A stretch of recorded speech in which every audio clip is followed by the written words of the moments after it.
All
right.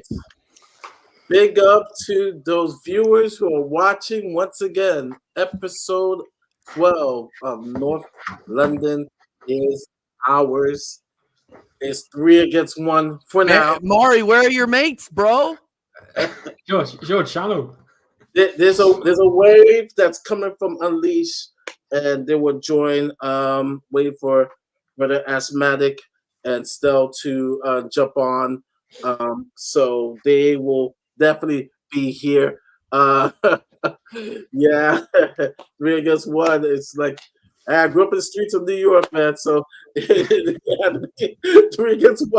So it's all good. It's all good. But no, they'll be jumping on soon. We'll be 3-3. But big up to those who are in the chat. I wanted to big up to Roy, who is a new member. Big up, Roy. Thank you for the support. Thank you once again. First, I will go to TJ, my partner in crime. How are you feeling, brother? I'm nice. I'm feeling nice and relaxed. I had some work, so I missed this show last week. But you know, I'm not gonna lie. It's a good palate cleanser from having to listen to Stel wax lyrical. So like it was nice to not hear the absolute lies come out of the bald man's head. Big up Ashmatic every single time though. Ashmatic, one of the real Spurs fans. But anyway, but yeah, no, I feel good. I feel refreshed. I'm ready to go. I'm ready to go to battle for my team, even though they're letting me down right now. But you know, it is what it is, right? We move on. We'll have a good discussion today, and I'm looking forward to it. Big up Connor, big up Steph, and of course, big up my guy Mari. All right, brother Stefan, how are you doing, brother? I'm doing well. Brother. Not so well after last night. Usually I'm a bit emotional after defeat, and then I get a day where I kind of rethink, like read up, just watch the highlights of the game, and yeah, just have a different, more kind of clear perspective per se. But yeah, everything is good. Work is a bit hectic for me lately, but this show hopefully can give me a little bit of a nice kind of just relief from the stress. So yeah, thanks for having me, guys. All right, that was always good to have Stefan on the show. Connor, how are you doing, brother? I'm all good, man. Thanks for inviting me again. Really appreciate it. I'm a bit the same as the other two boys. A bit still hungover over last night because it was just such a bad. It was more the second half that hurt more than the first half, as you can see from what happened in the second half. But we move. It's football, innit? You got to deal with it, and it's a shame. I wanted to go all the way, but it is what it is to the final. But we move on to Newcastle, and I'm stressed. I'm not going to lie, I'm a little bit stressed. But I've seen their injury list, and it could play in our favour on the weekend. But yeah, I'm good, and I'm looking forward to chatting some football with you guys as well. So yeah, big up to all of you. All right, my brother from the mother, Asthmatic. How you doing, bro?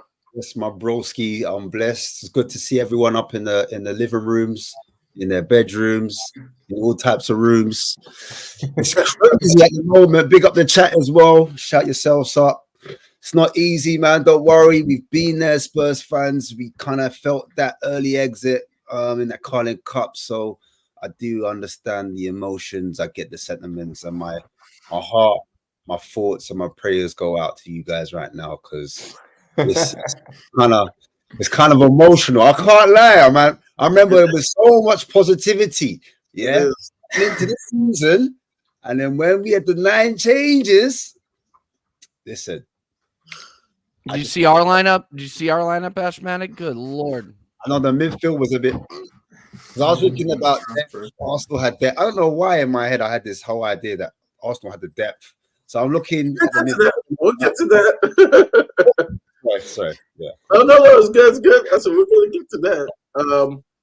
All right. So the first question of the day, and I'll show the topics. Interesting topics. We got bigger fish to fry. Center forward, left winger, center back. With the report from Charlie Eccleshare in January, what Spurs are going to do.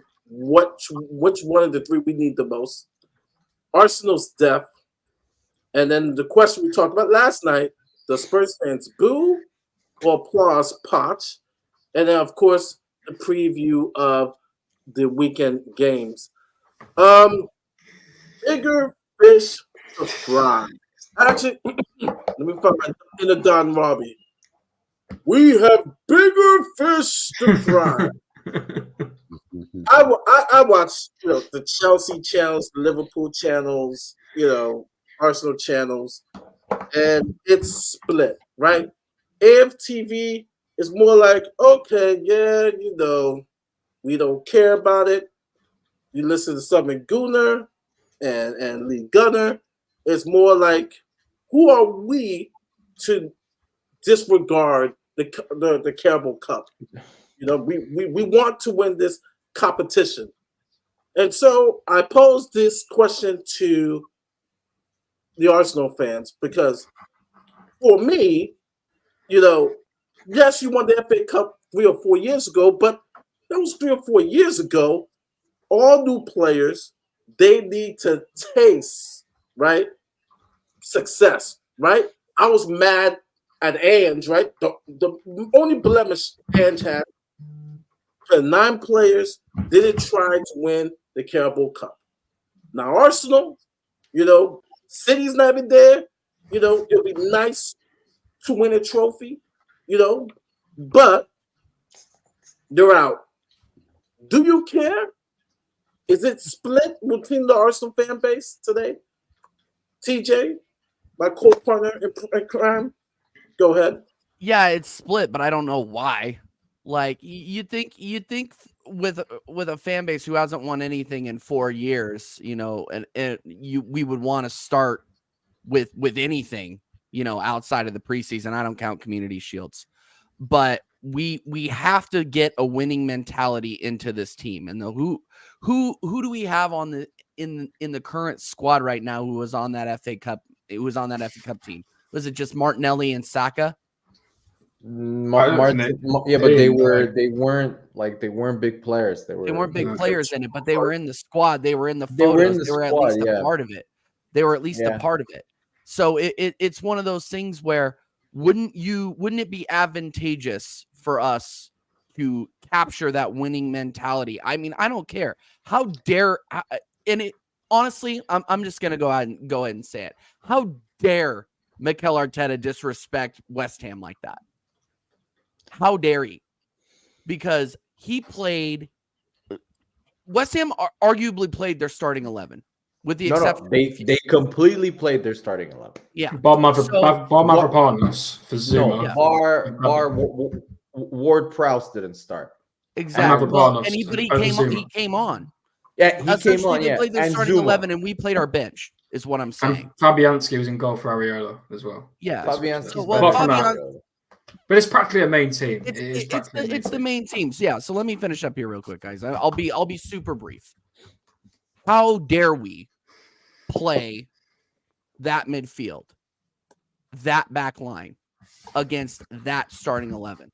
That it just showed a complete disrespect. And me and Connor were in the group chat already saying we're done. We're already out because Jorginho, Havertz, and freaking Vieira are not good enough to beat a team who just recently won in Europe, not alone. I would have expected Odegaard to come back in there and lead the team. I would have expected Declan Rice to go back into his old stomping grounds and put on a show. But no, we didn't do that. We showed the intent for the rest of the season, and all we're going to do now is focus on the league. I bet you we been the FA Cup too. Watch it happen.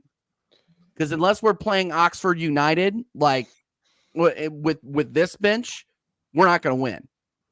So, sorry guys. Like I'm feeling extremely negative about this right now. I'm feeling extremely negative about Mikel Arteta. People will say, "Oh yeah, we have bigger fish to fry. Oh, we got to worry about the league. Oh, it's one less competition to worry about." Well, we have the FA Cup soon. So we're just going to throw that in the bin too, and then what? Focus on the Champions League that we're probably going to go out of in the round of 16. Like, sorry to be extremely negative, man, but how can you be positive after that? Because that just showed the intent. I've been saying for weeks that you are going to see what Mikel Arteta's intent is going to be moving forward towards these domestic competitions. How he sets up this lineup. And I was honestly very, very positive coming out of that Sheffield shelling, with the way that he rotated the squad and the way and how quickly he took off certain starters. And I was like, okay, cool. Now we can play those guys against West Ham in advance. But no, we played our bench and we paid for it. And yeah, and I'm sure we're going to get into the whole Ramsdale Reyes situation. We're going to get into the whole whether or not that was the best decision for Arsenal moving forward. But I want to win cups.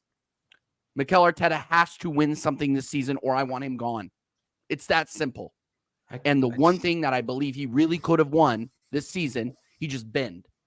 No, TJ, can I ask you something? Sure, go ahead. Of course. You told me you're a big Avalanche fan.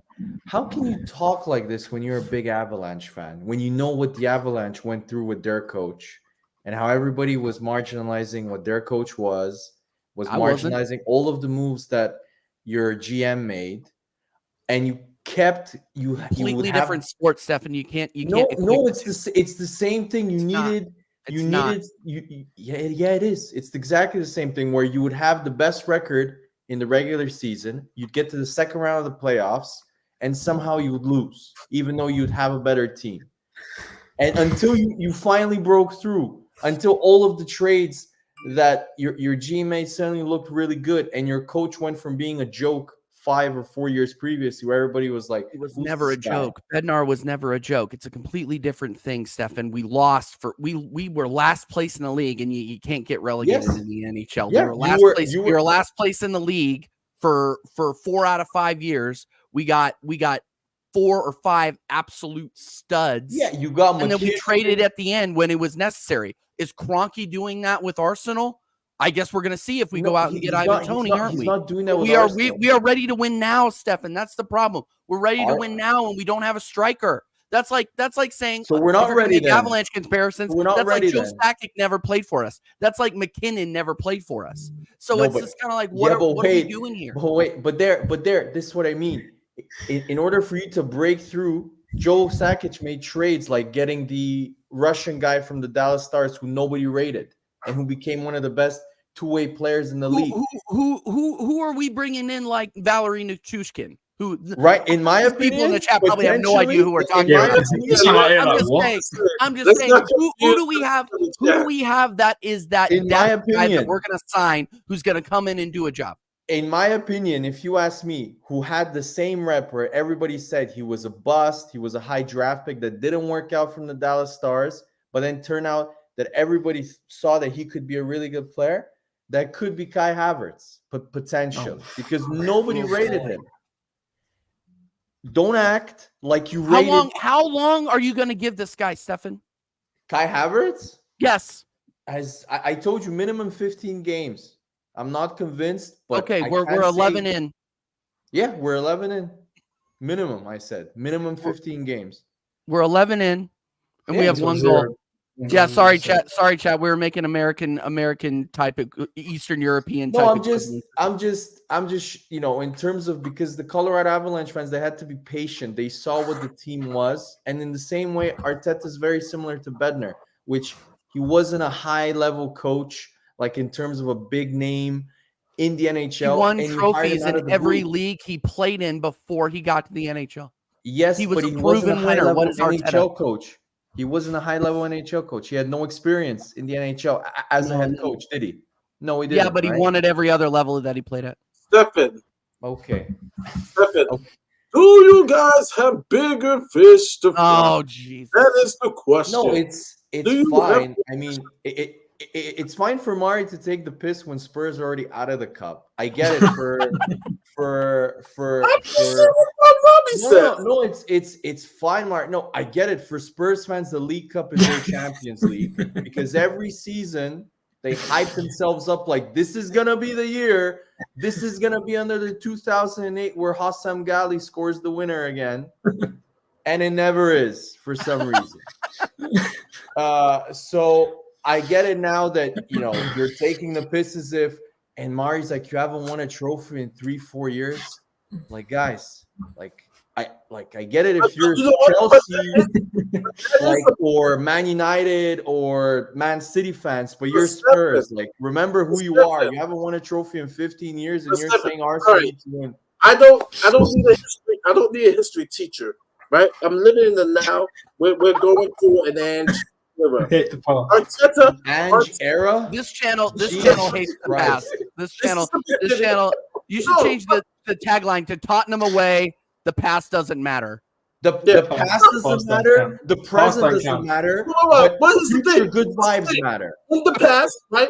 If you want to use semantics, in the past, we've won in the past. It may not be recent past, but we won in the past. We won during the moon landing, Mari. Before the moon landing, before. Doesn't matter. JFK was still alive. I'm talking about today. I'm talking about November 2nd, 2023, which is about to be November 3rd.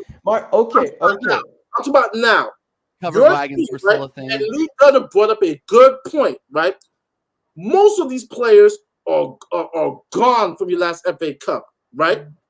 Arteta, and I agree with TJ.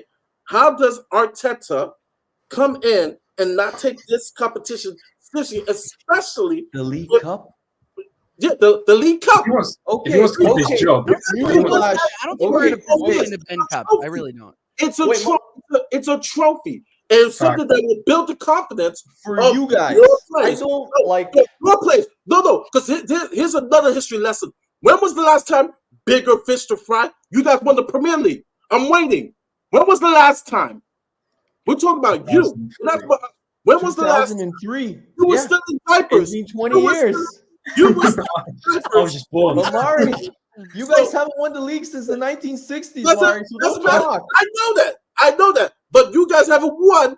You guys haven't won, and you were still in diapers. And I'm talking about you guys. No, I wasn't in diapers. I wasn't in diapers. I was with my brother. Elementary. All I'm going to say is, but you guys need to. You guys got to take these cups seriously. Facts. FA Cup and Carabao Cup. Yes, you have to take it seriously. Okay, let me just answer. Let me just answer. Mark. Yeah, go ahead. Let me just answer. Am I disappointed? Yes. But my judgment of Mikel Arteta is not predicated on the League Cup. all these Arsenal fans like Lee Gunner going on about they should be sacked. I mean, Wenger never won the League Cup. Oh, shit manager. Yeah. Terrible manager. He never won Wenger the League won Cup, multiple did he? Premier Leagues. Oh yeah, Stefan. he won Premier Leagues. So he had bigger fish to fry, right? Yeah, okay, fair. So, If I in take my this is- opinion, do I agree with TJ and with Connor to some degree that it takes one cup for you to get the kind of the taste of winning a trophy to kind of break through? Yes. But all I'm gonna say is that the winning the League Cup doesn't necessarily predicate. For me, the pattern over the last 10 years in the League Cup is which team has the deepest squad, which is Man City, obviously. So that's why they've won the League Cup. But if you look at last year's winner and how it predicated to them leading on to future success, Ten Hag is going to be fired by December. So that didn't go so well, them winning the League Cup and tasting that big trophy where Anthony was crying because he won the League Cup. Terrific. So if Connor can act like this like it's a walking hypocrisy, because let me tell you, Connor and TJ, if Saka and Rice had played in that game and they had gotten injured, 100%, I guarantee you, especially Connor, he would come on and moan about the fact that Arteta doesn't manage the actual squad well. But that's Why an if, did but he play him maybe. in the That's an League if, Cup you're doing an game? if, but a maybe. That's not happened. It's No, not happened. don't give me if buts and maybes. You're giving me if buts and maybes. You've said it before. Against Sevilla, when Saka played, you had a problem with that. You had a problem when he played Stefan, because Stefan. you get No, injured. you're conflating it. Stefan, Saka was the injured, problem bro. Like, what are you talking the about? problem I have is Saka when wasn't you injured, point he up played the against full game. Stefan, the problem I have is right. This, if I was Arteta and I look at it, I've only won one trophy in my whole career at this club in managerial. I've won one trophy. My job could be on the line this season, and I've got to start winning as early as I can. I need to go for this cup. Connor. I need to listen to me. I need to go for the cup, because if I don't get anything at the end of the season, I could be screwed here. The fact that I was so annoyed was we're playing a Premier League side who is very good at home, and we've gone to that ground before and we have been beaten or we've dropped points. They went ahead and never been beaten at that ground, Connor. Well, then we've dropped point. We've dropped point. Well, we've dropped points. We've dropped points. I still don't underestimate West Ham. You go to that club and you go to the game, and they've put out a strong 11, probably one of their best strong 11s. They've rotated twice. The whole thing I'm trying to make is here: you do not put out that lineup and bench your 4 best players. One of them who played for that club last season, and not only that, went and said in the press conference the day before he's likely to play. Drop him, but don't give me, if he gets injured, you'll be saying this. It didn't happen. It never happened. But I know for a guarantee and a fact, Stefan, even when we went 2-0 down, and you know this, you agreed with me, he brought on a DM and a right back. I would have taken everybody off, Connor. I told you. I would have. That game was over at 2-0. I just think it was the problem. I was so angry, Stefan, is one, the lineup was just shocking. I didn't want that 6 changes to be made in the team. Why was it shocking? We had Because we made 6 playing. changes. Why did we make 6 changes against a Premier League side? There was nothing in that. There was nothing in that midfield that said we were going to score. There was and nothing. Also, there. the thing that really pissed me off was we went down 1-0. We had 8 shots. We were the better team in the first half. Unlucky. But we didn't bring on any attacking subs until the 3rd goal went in. Connor, what? I agree with you. I agree. But you cannot go rewatch that game. They were 1-0 up when they had 0 shots in general, and they had 0 touches in our box. We were super unlucky to be 1-0 down in that game at the end. Because our final product was awful, Stefan. Our final product was shit again. And then when you've got your 2 best attackers on the bench, you don't bring them on. Why don't you do that? Because you have to. Because last season, the biggest criticism he had, and I agreed with it, was he didn't rotate enough. And as a result, all of our players broke down by March, April. Ben White broke down. Saliba broke down. Partey broke down. Everybody broke down. And as a result, we lost the league because of it, in my opinion. Now he has to rotate because we play pretty much every 3 days. And if there's one competition, which honestly, from another perspective, guys, in my opinion, with the way the scheduling is going, the League Cup needs to be scrapped. It's not necessary. It's not. It needs to be scrapped. It's tradition and history, right? I know, Mari, it's your Champions League. I'm sorry, but it needs to be scrapped. It needs to be scrapped. It's a joke. Wait, It's wait. a joke, That Howie. is You don't need the so League Cup. disrespectful. That is so disrespectful. If It's you're not gonna scrap disrespectful. the League If It's we the Cup, won last- that, it's the last joke Stefan, you if we want. won the cup this season, would you be saying that? If we won that trophy this season, would you be saying it should be scrapped? wow. If we won the League Cup, if we won Yeah. the League Cup this year and Yeah. didn't win the league and didn't do as well in the league, or we didn't even challenge, or we didn't even win the league, or didn't do well in the Champions League, I would not be happy, Connor. I told you I don't view the League Cup. I always loved. I'll tell you, when Wenger was coach at Arsenal, even though we'd have embarrassing defeats, I always liked the League Cup because I would get excited at looking at some of the Arsenal academy players. And Wenger used it as that. He didn't take it seriously. So now suddenly with Arsenal fans that want to be negative for the sake of it and have selective amnesia, Wenger never won it, but now Arteta has to win the League Cup. He has So to tell win me. it. So 1 second. So I want to say something to you, right? So you say about all these games, 3 games a week, all that. So say for example, we've played this season, right? And we got to the final of the Champions League, and we were in a title race for the Premier League, but then we got the FA Cup. So we're in the FA Cup final. Do we scrap the FA Cup? No, the FA Cup is different. I view the FA Cup at a much higher echelon because we've won it the League most Cup. times. Because we've won it the most times, right?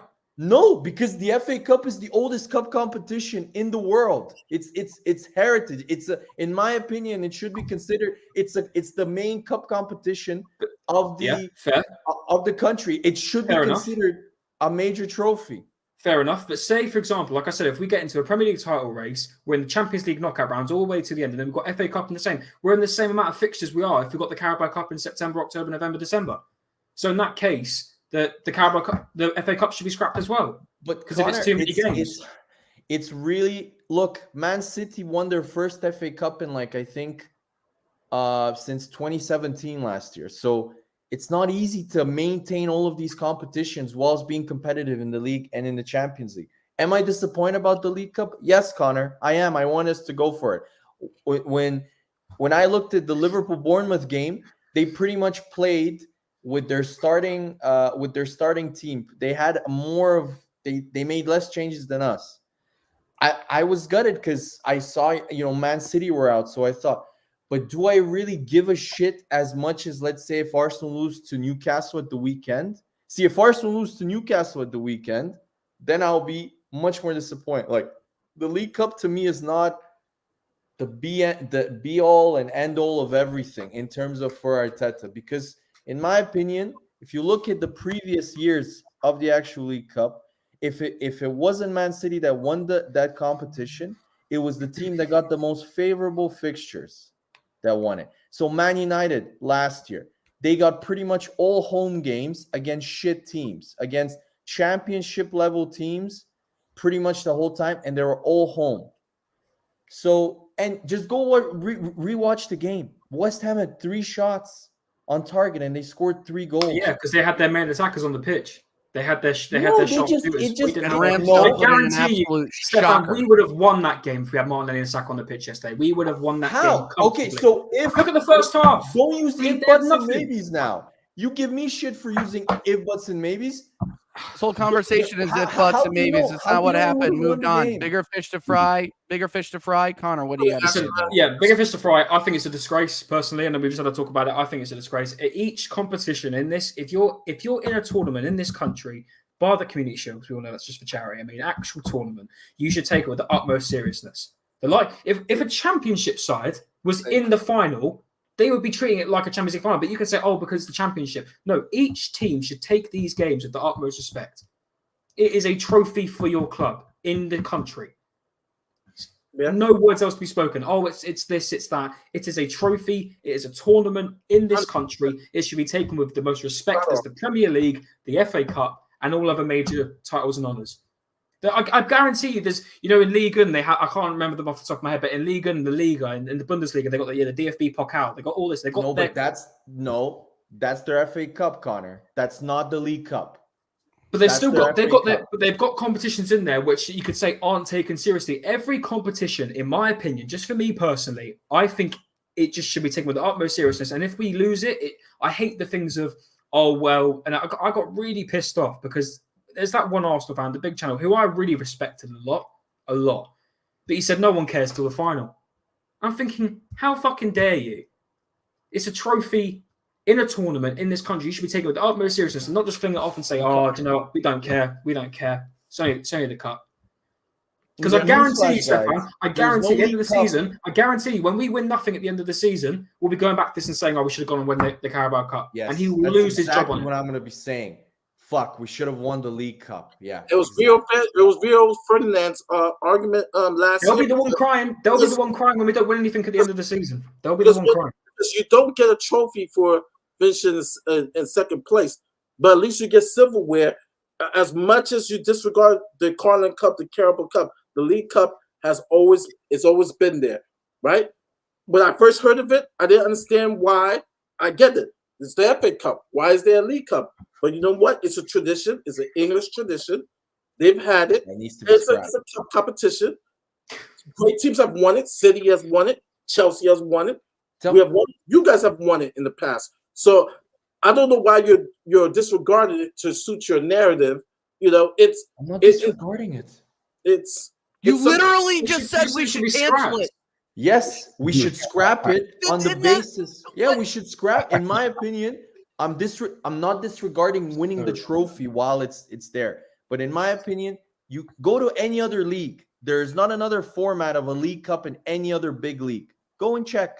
That's what makes the English unique. They have uniquely stupid for overplaying their players as always. Uniquely behind. I'm pretty sure, if I'm not mistaken, in Germany, they had a League Cup equivalent and they scrapped it. I think 6 or 7 years ago. I need to check this. But I'm pretty sure one of the big leagues scrapped theirs. That they had a League Cup equivalent. But so TJ, only England keeps it. Why? Not because it's tradition, Mari. So they can make more money. That's why.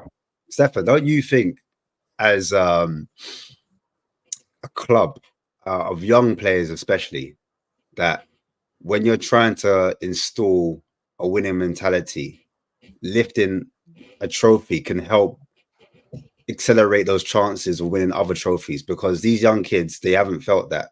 Maybe some of them have, but when Arteta took over, it was over Emery's. It was more or less Emery's team. Do you know what I mean? I remember Emery got them to a certain level, and they were already into the FA Cup. So it wasn't like Arteta had started from the first or third round, whatever it was, and then took them all the way through the cup. He kind of piggybacked on, and he finished the job off. I'm not disregarding Arteta for that, but I'm just saying, with the new players that they have, wouldn't it be nicer if from the bottom he got all the way to the top with these youngsters and showed them how this is how we win? And because the reason why I say it is because I look at managers like Mourinho, managers like Klopp, managers like Pep. Now those are three top managers, and they've used competition, especially the League Cup, to kind of get that winning mentality, to kind of get that monkey off the back for these sets of players. So wouldn't you say that is something for the Arsenal team itself, not just the fans, because the fans need to win something as well. It's important that the fans see that you've got the winning mentality too. Like, wouldn't you agree that for the players, they need to win a competition, regardless if it's League Cup or FA Cup? It's a competition. You're in it for a reason. You're in it to win it. Ash, I agree. Best case scenario, I'd want us to win it. But you just use Klopp as an example. Klopp never got even close to winning it up until he won it 2 years ago on penalties. So he actually, a number of times where he scrapped the League Cup. I remember there was one time where he had a Club World Cup. I think he went to the Club World Cup and he played a youth team, pretty much the Liverpool youth team in the League Cup. So Klopp isn't the correct example. Yes, he won it, okay, but he never took it. If you look at over the years, Klopp, he's never taken it seriously. Ten Hag took it super seriously, overplayed his players, pretty much played the same 11 in every single game, including the League Cup games. And now that's why they're all breaking down now. And in my opinion, if we want to have long-term success, and not only just for football itself, for England, the League Cup is not, in my opinion, is not needed. It is completely not needed. If you look at all the other leagues, how long did it take? For example, England is always behind every other league. For example, the Christmas break. How long did it take for England to change that? and to copy or to maybe do it like in Germany or in Italy where they give them Christmas breaks. It's always the English FA for some reason is always the most conservative, the most money hungry, and that is why I think the England national team doesn't do as well, because all these players, by the time they actually get to the World Cup or the actual competitions, they're dead. They're super tired. I'm disappointed that you lot lost in that cup against West Ham. Was you not upset? I was disappointed. Okay, that's what I want to know. That's what I want to know. That's all. That's all. Yeah. There's the question posted here. Big up Rams. He says, okay, so wait. And he wanted Stefan to answer this. Which team will be remembered more for the season they had? Team A finished second with no trophies, or Team B finished 10th with a League Cup? Mari, please present this question to Steph. Big up Rams. He's an Arsenal fan. So Big up Rams. He chats facts, by the way. Rams a real one. I'm gonna be honest. It depends. Again, here it's context. If it's Spurs or a team that hasn't won a trophy in ages, I will say win a League Cup and finish 10th. If it's Arsenal, no. Stefan, is anyone going to remember Arsenal finishing second last season or Man United winning the Carabao Cup? Everyone's going to think that season was the season Man United. People will gonna remember think us Man for last United season. winning the Carabao Cup. Thank you, because you answered the question then. No, okay, but I don't remember Man United like that much winning the Carabao Cup, but okay. I mean, it's really put them in a good position this year, Connor. They're really kicked on this year after winning they're the different team. They don't even have stability with their ownership. They need to scrap up that. They only spent 200 million in there's no support from the ownership. Arsenal is in a different boat than United. United needs a major surgery on that club. They spent 400 million in 2 years, Mari. It doesn't matter. Money doesn't fix everything, right? More money, more problems. Money spent stupidly doesn't fix anything. Yeah, more money, more problem. United's problem is they need to scrap that and start all over from. My point is, wait, let me just answer. My point is if we finish 10th and win the League Cup, and we don't finish in a Champions League spot, which players are going to come to Arsenal and who are we going to attract? That for me is key. If we finish in a Champions League spot, we can sign the best players. This is what is missing. This is the context, because I remember when we finished 8th and 6th and 5th, when we would try and go for players that always say, do you have Champions League football? For me, that's key. And not only that, Champions League finances too. Yes, do I want a trophy? Of course I do. But it's not the League Cup for me. Like, that's not like my. So you would prioritize top 4 over trophies. That's basically what you're saying. Basically, what over League Cup? Yes, 100%. So you would take somebody asked me this earlier, and I want to ask Stefan. I want to ask Stefan something. Not Stefan, would you take fifth place in an FA Cup? Would you take 5th place in an FA Cup? And not and retain our. I would take 5th, because for me the FA Cup it's the oldest cup competition. I respect it far more than the League Cup. But would I take 10th in a League Cup? No chance. I'm sorry. I would take 2nd. So Spurs can have all the League Cups they want. They can be the kings. Man, I really don't care. Well, not this year. Maybe next year though. Yeah, true. Aero has come in onto the show. Big up to everybody that's come from Unleash. Go support that show. Support the merger. Same channel, Football Heritage, but now it's Perchy and Sava that are together.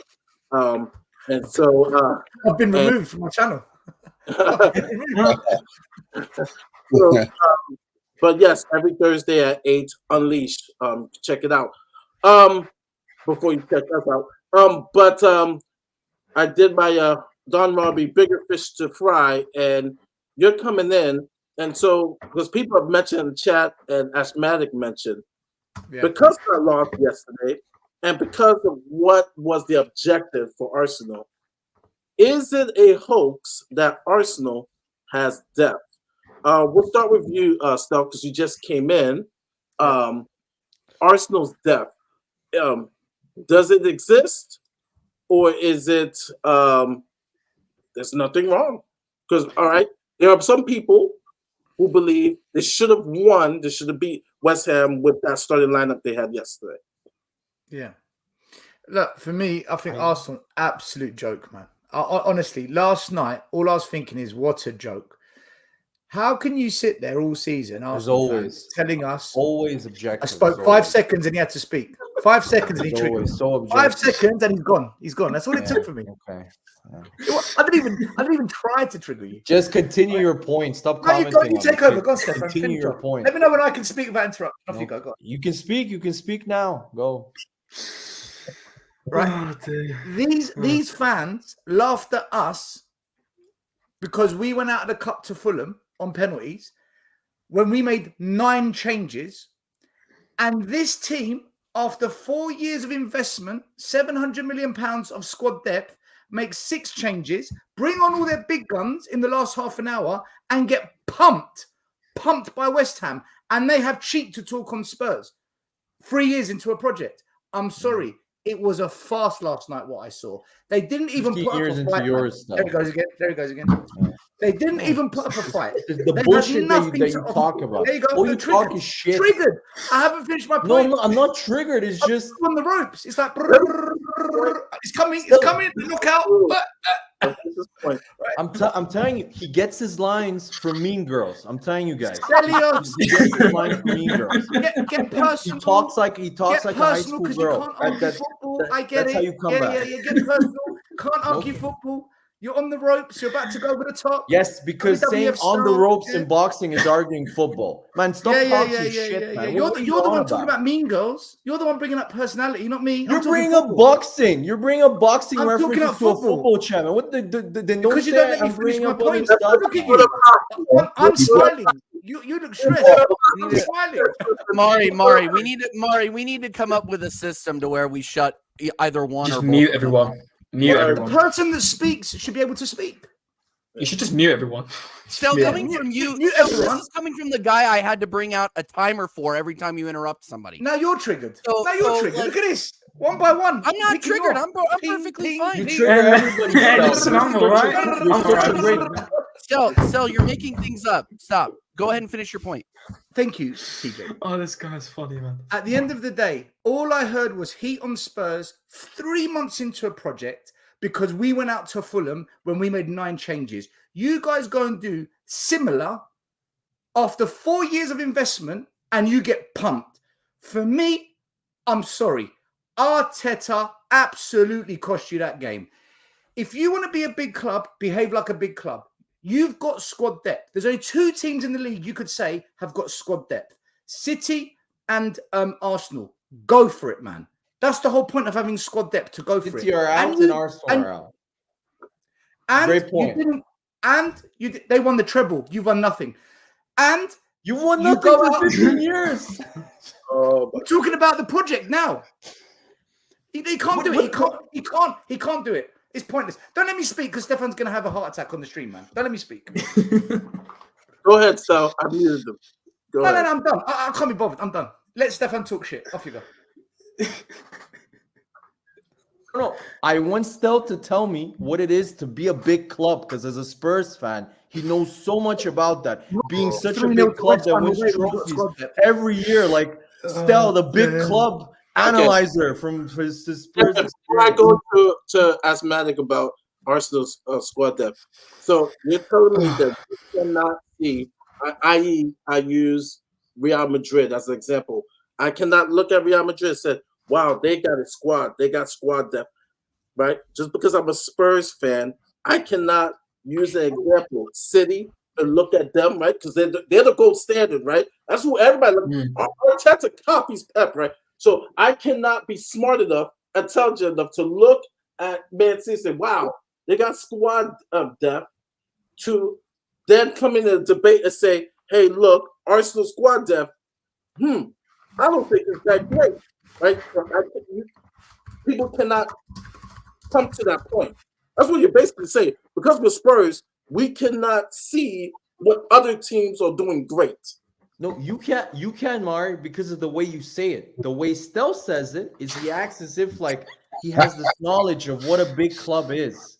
Hey, listen, let me say my. I want to hear what Ashmatic has to say. Go on, I wanna Ash, hear go what on, Ash- I'm not gonna lie. I'll be real. I thought Arsenal had squad depth.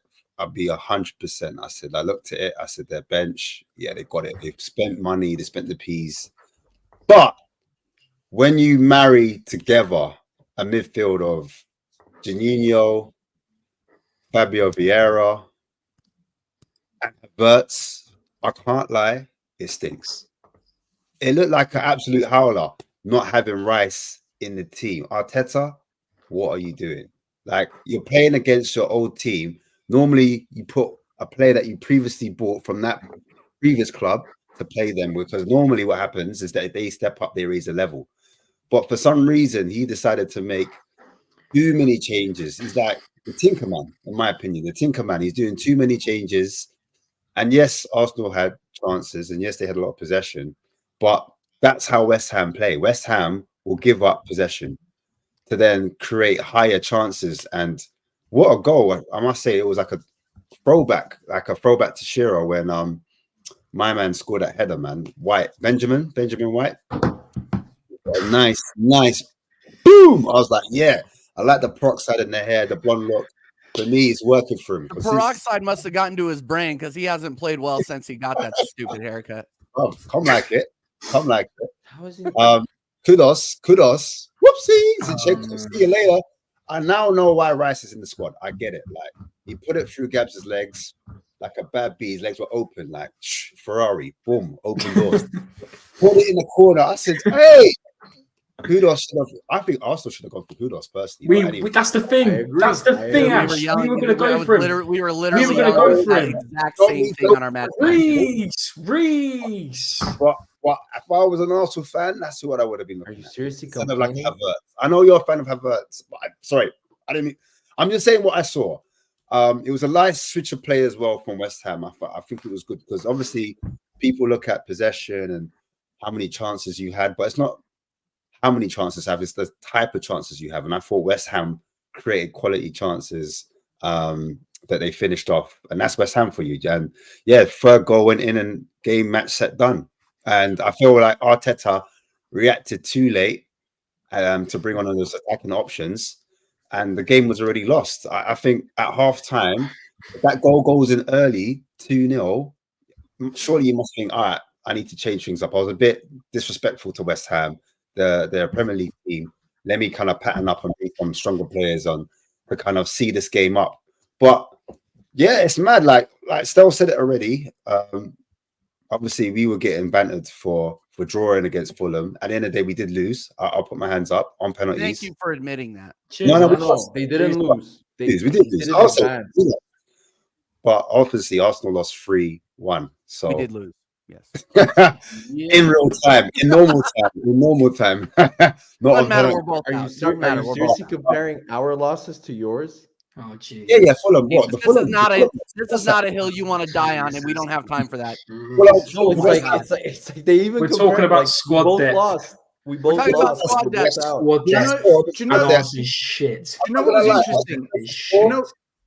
Ashmatic, do you know what's interesting about our loss? Okay, our loss. Tell me, Stel. The players that we put out, a lot of the players on the pitch were players that Ange inherited.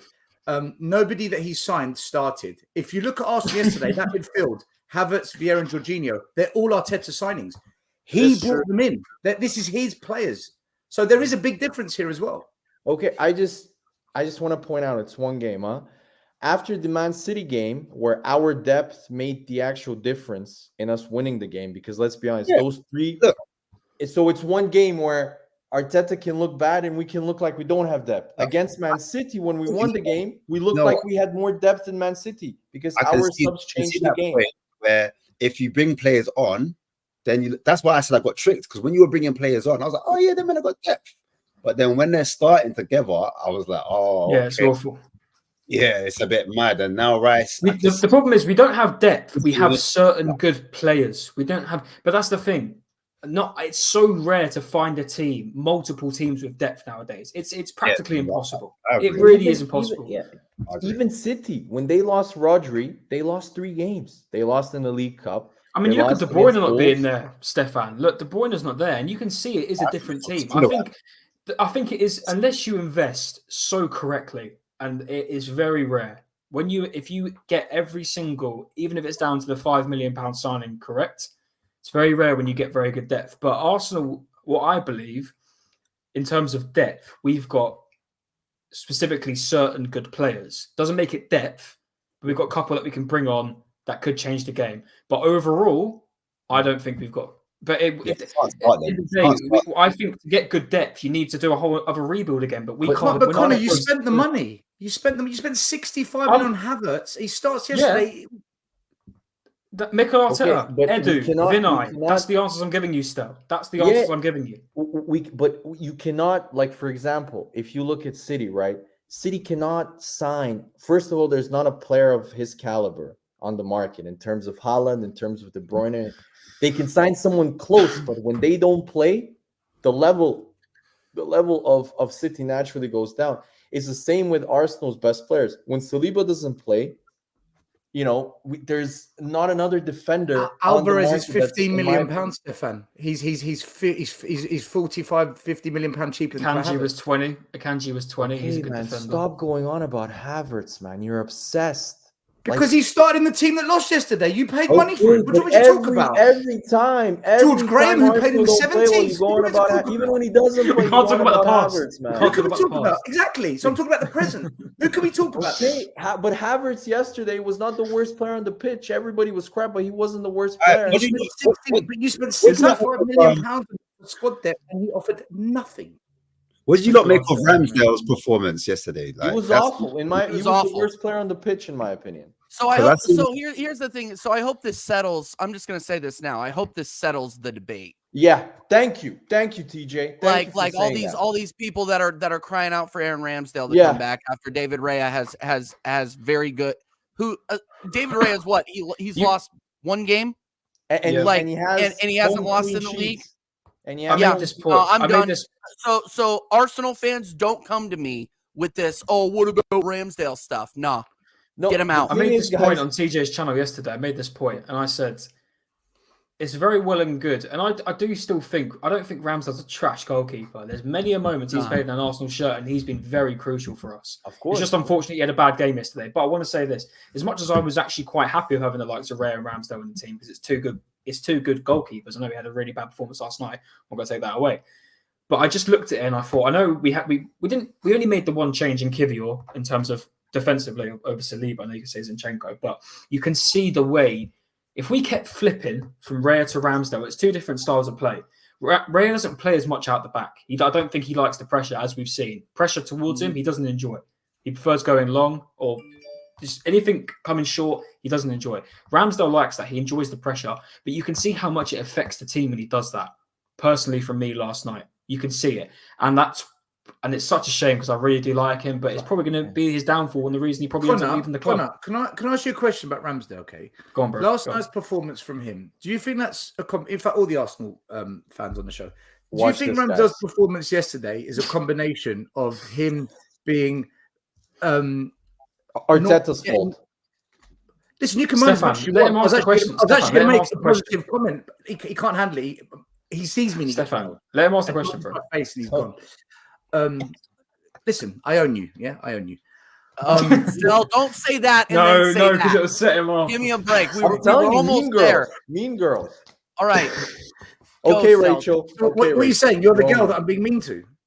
Is that what you're saying? Stel, ask the question. Stel, ask the question, bro. With Aaron Ramsdale, do you think it's a case of where, because he's not been given enough minutes during the season, he's coming in, so he's a bit cold. He's not up to match experience or practice of this season. Plus, he got put in a team that was much weakened.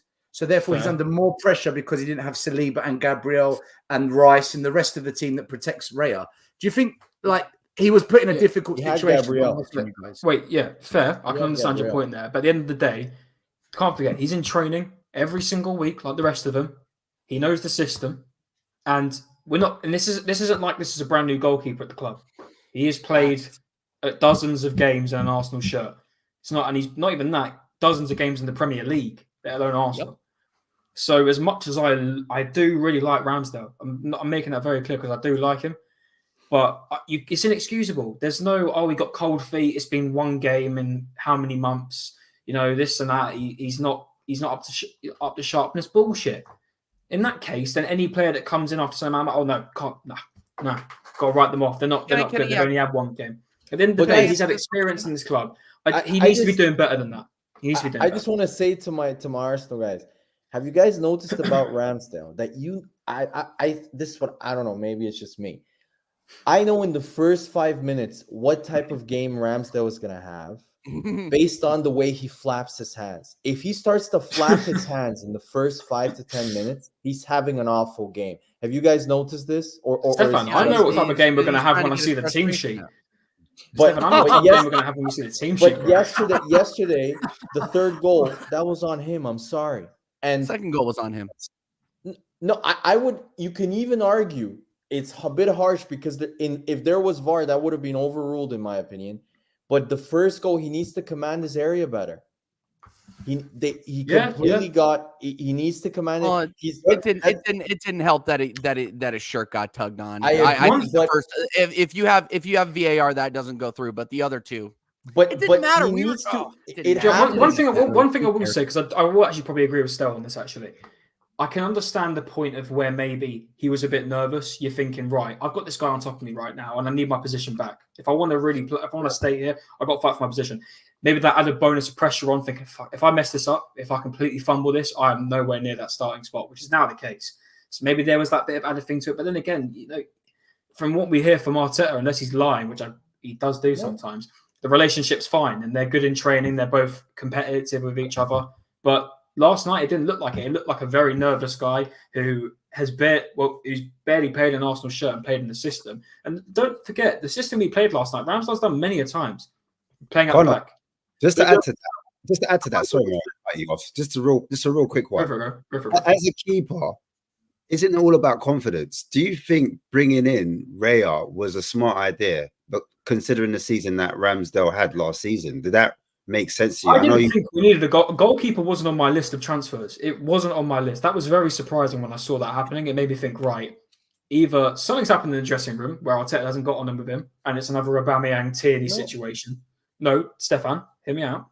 I thought it was something to do with that. I personally, as much as I do like Raya now, like I never disliked him. I thought he was very good at Brentford.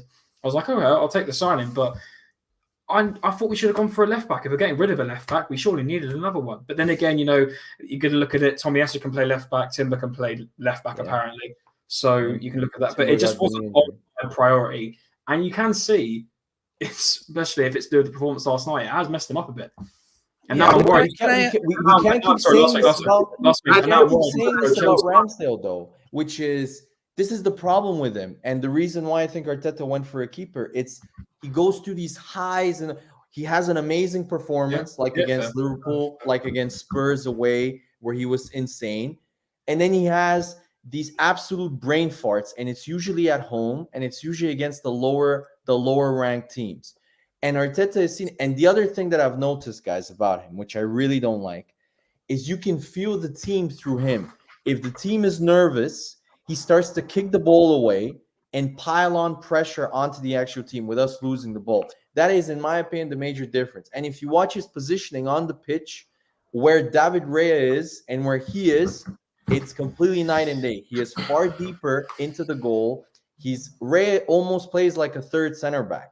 So he helps us with the control of the game and with the playing out from the back. It's not only me that says it, it's the stats. His passing is much more accurate. His long passing is everything is better. His save percentage. So for me, right now it's no competition, especially after that game. And if Chelsea, from what I'm reading from the guy, he's very reliable.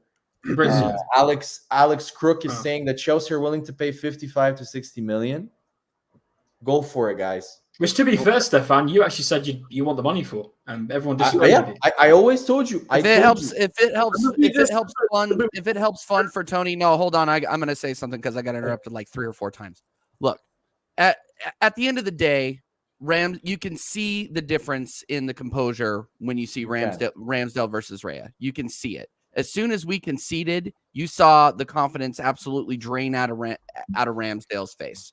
You saw that his command of the back line. There is a marked difference between the Ramsdale of this year and the Ramsdale of last year, where the Ramsdale of last year was commanding the back line, telling where everybody where to go, and being more of a coach back there, almost like a second captain, right? This year he's not doing that. This year it just seems like he's letting everything go. He wasn't telling anybody where to be yesterday. His confidence was just completely shot. I mean, I think he's mentally not there. Of course. Like, if we're gonna be 100% honest with ourselves, which is why, you know what, if he wants to leave in January, if his head is turned, if a good friend of mine said, if his head is turned, why do we want to keep him? I don't So think if he wants to go to Chelsea, hold on, Stefan, Jesus Christ. If this guy wants to leave, if he wants to go to Chelsea, let him go. Obviously, if we need to wait until after the season's over to do that, that's fine. But this guy is not putting in the level of performances that the Arsenal Football Club requires, where when you see Raya against Spurs, he was still talking after we conceded. He was still talking. He was still confident. So, and that is who I want to see as a goalkeeper at this club, period. Can I just, the other thing is, if we're truly being honest, and I really like Ramsdale, if you look at the 3 years he's been at Arsenal, his first season was the best. His second season, he regressed a little bit. And now his third season, let's be honest, he's regressed further down. If we look at these few performances from the start of the season up until now. So in my opinion, I think it's a no-brainer. And even from a more political standpoint, David Raya was always Arteta's number one guy. He's best friends with the goalkeeping coach. It's done, guys. It's time to, read the tea leaves. He's gone. Whether we sell him, I don't want to sell him in January personally. I wouldn't do that. I wouldn't. I don't want to give Chelsea any sort of, inspiration or whatever, or any sort of transfer, especially in the previous years of our transfers with Chelsea. I don't have a positive experience with that when we sell players to them. So no. But if it means we sign Tony, like TJ said, I'm doing it 100%. No, I'm getting him out the door in January if it means we can get Tony. I love him. I like him. He's a guy. But so let's talk about January. Before let's go. Big up Callum for the super chat. Arteta, arrogant, complacent, inept. Please keep him. I agree. So the next question is Charlie Ecclesier came out with a article, and usually he's spot on, other than Ali Gold in regards to what Spurs wants to do or the hierarchy wants to do. Said that they were going to either go for a center forward or a left winger and center back. And so right now, we go through December, and let's just say, be realistic. All right, we're a couple of points off, City, Liverpool, and Arsenal. We're in the mix, right? What is a more pressing need for Spurs? And I'm going to start with Ashmatic, go to Stell, and then from a rival's point of view of what Spurs needs. But I'll start with Ashmatic. What is the more pressing need? Well, in my opinion, if you want to improve the starting 11, it has to be the left wing. I think the left wing is the weakness in the team, because Brennan Johnson potentially could play either wing, but he could play in the right. But I just feel at the moment, if I look at Liverpool, if I look at Aston Villa, and I judge their front two or front three, I'm like, yeah, that's the level where we need to be at. You know what I'm saying? In terms of being a threat or taking us to the next level, I think the weakness is in the front three. I think our strength is our goalkeeper, our strengths in defense, our strengths in midfield. But when you come to that final three, I think we're very reliant on Son's goal contributions and Maddison's creativity. And then when it goes past that, and that not taken away from Kulusevski, because Kulusevski has a lot of ability, and he's actually shown his worth, especially when he first came in. You know, ever since then, obviously after the loan periods, he's kind of down tools, in my opinion, in terms of goal contribution and even creating goals. Sometimes I feel like he's in two minds.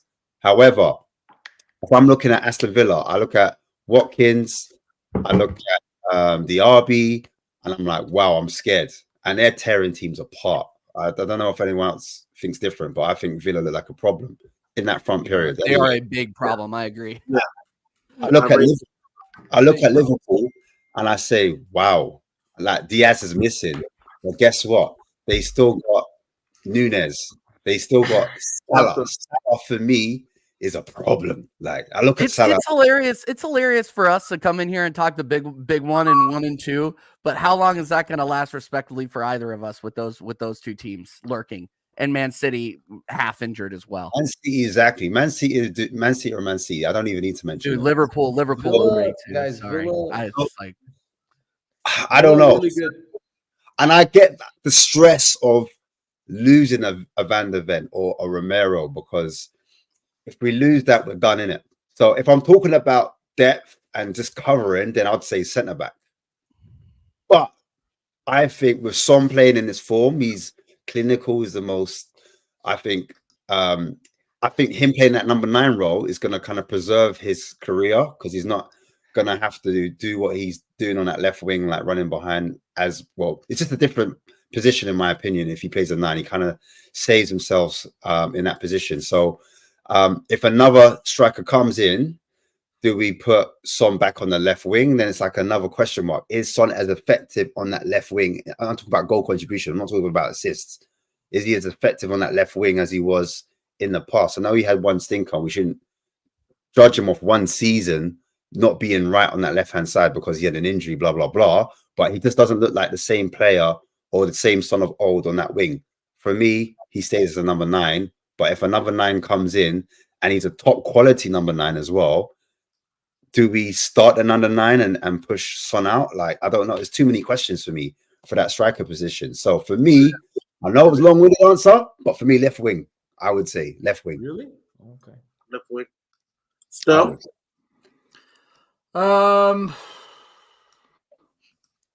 So we can only pick one player. Is that what you're saying? yeah. Or I mean, Mark, Yeah, I'm actually What's the most important, Stel? What's the most important? What are you prioritizing? How about that? Let's go with that. I'm surprised there's no number 10 here, because for all of these positions, you kind of have someone there.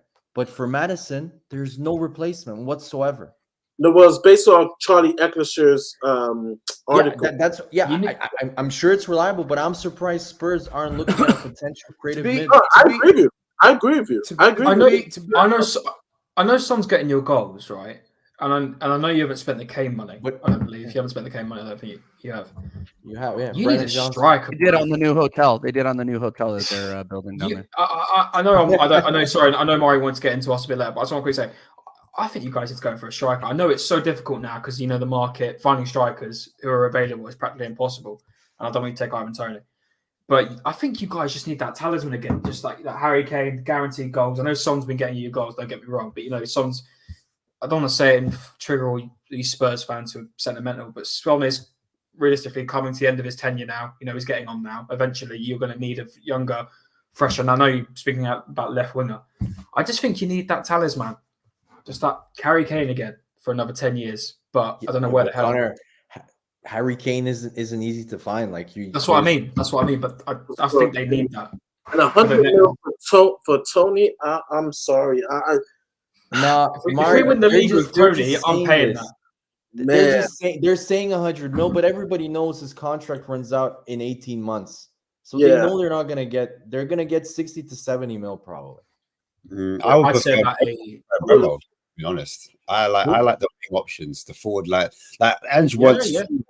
Because strikers are hard to come by, so he wants the forward line. That's why I spoke about Aston Villa, because their forward line is a madness. You look at Liverpool, their forward line is a madness. Man City forward line, madness. Do you know what I'm saying? Obviously, Haaland's there, but I'm talking about old school, where the wing forwards are banging goals, not just the striker, and then the wing forwards are interchangeable. So if you had Johnson and a top wing forward like Mbemo or someone like that, or I don't know, another wing forward that bangs goals, and they could all play along the front line. That's the reason why I'm like, Spurs are just missing that extra firepower, because relying on Son and Madison ain't it for me. If you're gonna But Ash, further that line, but Ash, Let's aren't go you? Wait, sorry. Yeah, let's go slow. Aren't you guys worried that the only, like, for example, I agree that the yeah, drop off I'm worried about the Madison situation. No, and because but you look at center forward.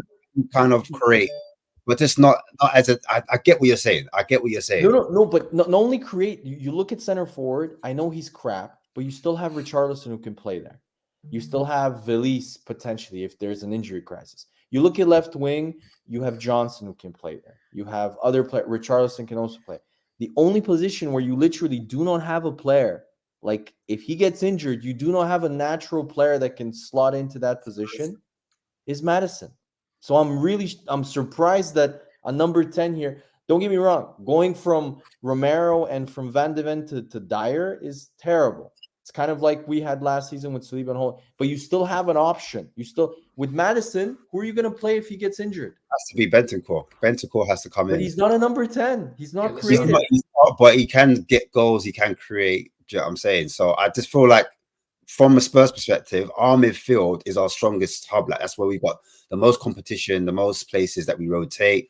And even though we don't have a 10, I feel like Madison, Basuma, and Sarr could do a thing. Like, they could do a job. Do you know what I'm saying? They could create between the three of them. And they can all like interchange in different positions. But in terms of like I'm saying, goals, we need goals.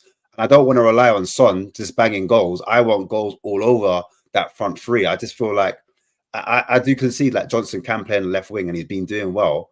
But if Kulu's not banging goals, and Which he isn't, then it's like it's all on Son. Do you know what I'm saying? So I just want us to come and people to look at us front three and be scared. I want them to be worried. That's what I want. This me as a fan personally. Go ahead, Stel.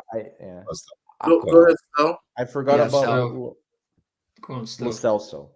For me, we need someone. I'm 100% agreeing with Ashmack. We need a goal scorer, and we just had this debate on Savage Channel, and for me, the way I explained it on Savage Channel was this: if Romero or Van de Ven gets injured, in comes Dyer. Okay, we've got a big problem now.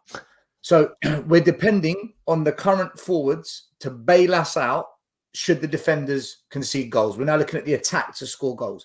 If Son gets injured, we're now looking at Van de Ven and Romero to protect us from keeping whatever we've scored or whatever situation we've got, because we've now lost the firepower. So what do you want? Do you want to strengthen your firepower and pray to God the defense keep and strengthen your firepower? So if the defense lets you down, the firepower saves you. Or do you want to strengthen your defense, and if the firepower is lacking, try and do what Conte and Mourinho did? Defensive block, let's defend our way through the game. And plays possession base, front foot, overload, attacking football. Our strength is to attack. That's why our stats on chances created, goals scored, progressive carries of the ball. We're one of the top 3 or 4 teams at this. That's our strength. So double down on your strength. Go get another top goal scorer. Because even if the defense gets weakened because the centre backs gets injured, we've got a more formidable attack to bail us out. If they don't get injured, then we're even better than what we are now. So for me, you've got to get the attacker because it plays to our strengths. Ideally, we need all 3. So if we just get one, it's not enough. We need a centre back, a left winger, and a centre back. But if we don't bring in goals, that will be our Achilles heel more than the defense, in my view. But still, you actually say that, right? But isn't that giving you vibes of like the old Harry Redknapp teams where they had so much firepower with Bale, Van der Vaart, but then you couldn't keep goals out? And if you look at the most successful teams over the years, the Man City, it's always, even though Man City score a ton of goals, they have the best defense every year. No, they're successful, Stefan, because they've got goals from lots of different areas. We've got goals from 1 or 2 players. That's the problem. We need another person to contribute. We can't depend from becoming Harry Kane FC. We've become Sun FC. From Harry Kane FC, we're Sun FC. And Madison, we need another goal scorer. I totally agree with Ashmatic on this. We need more firepower. If Spurs get more firepower, be warned. Be warned if we get more firepower. But the defense has to stay fit as well.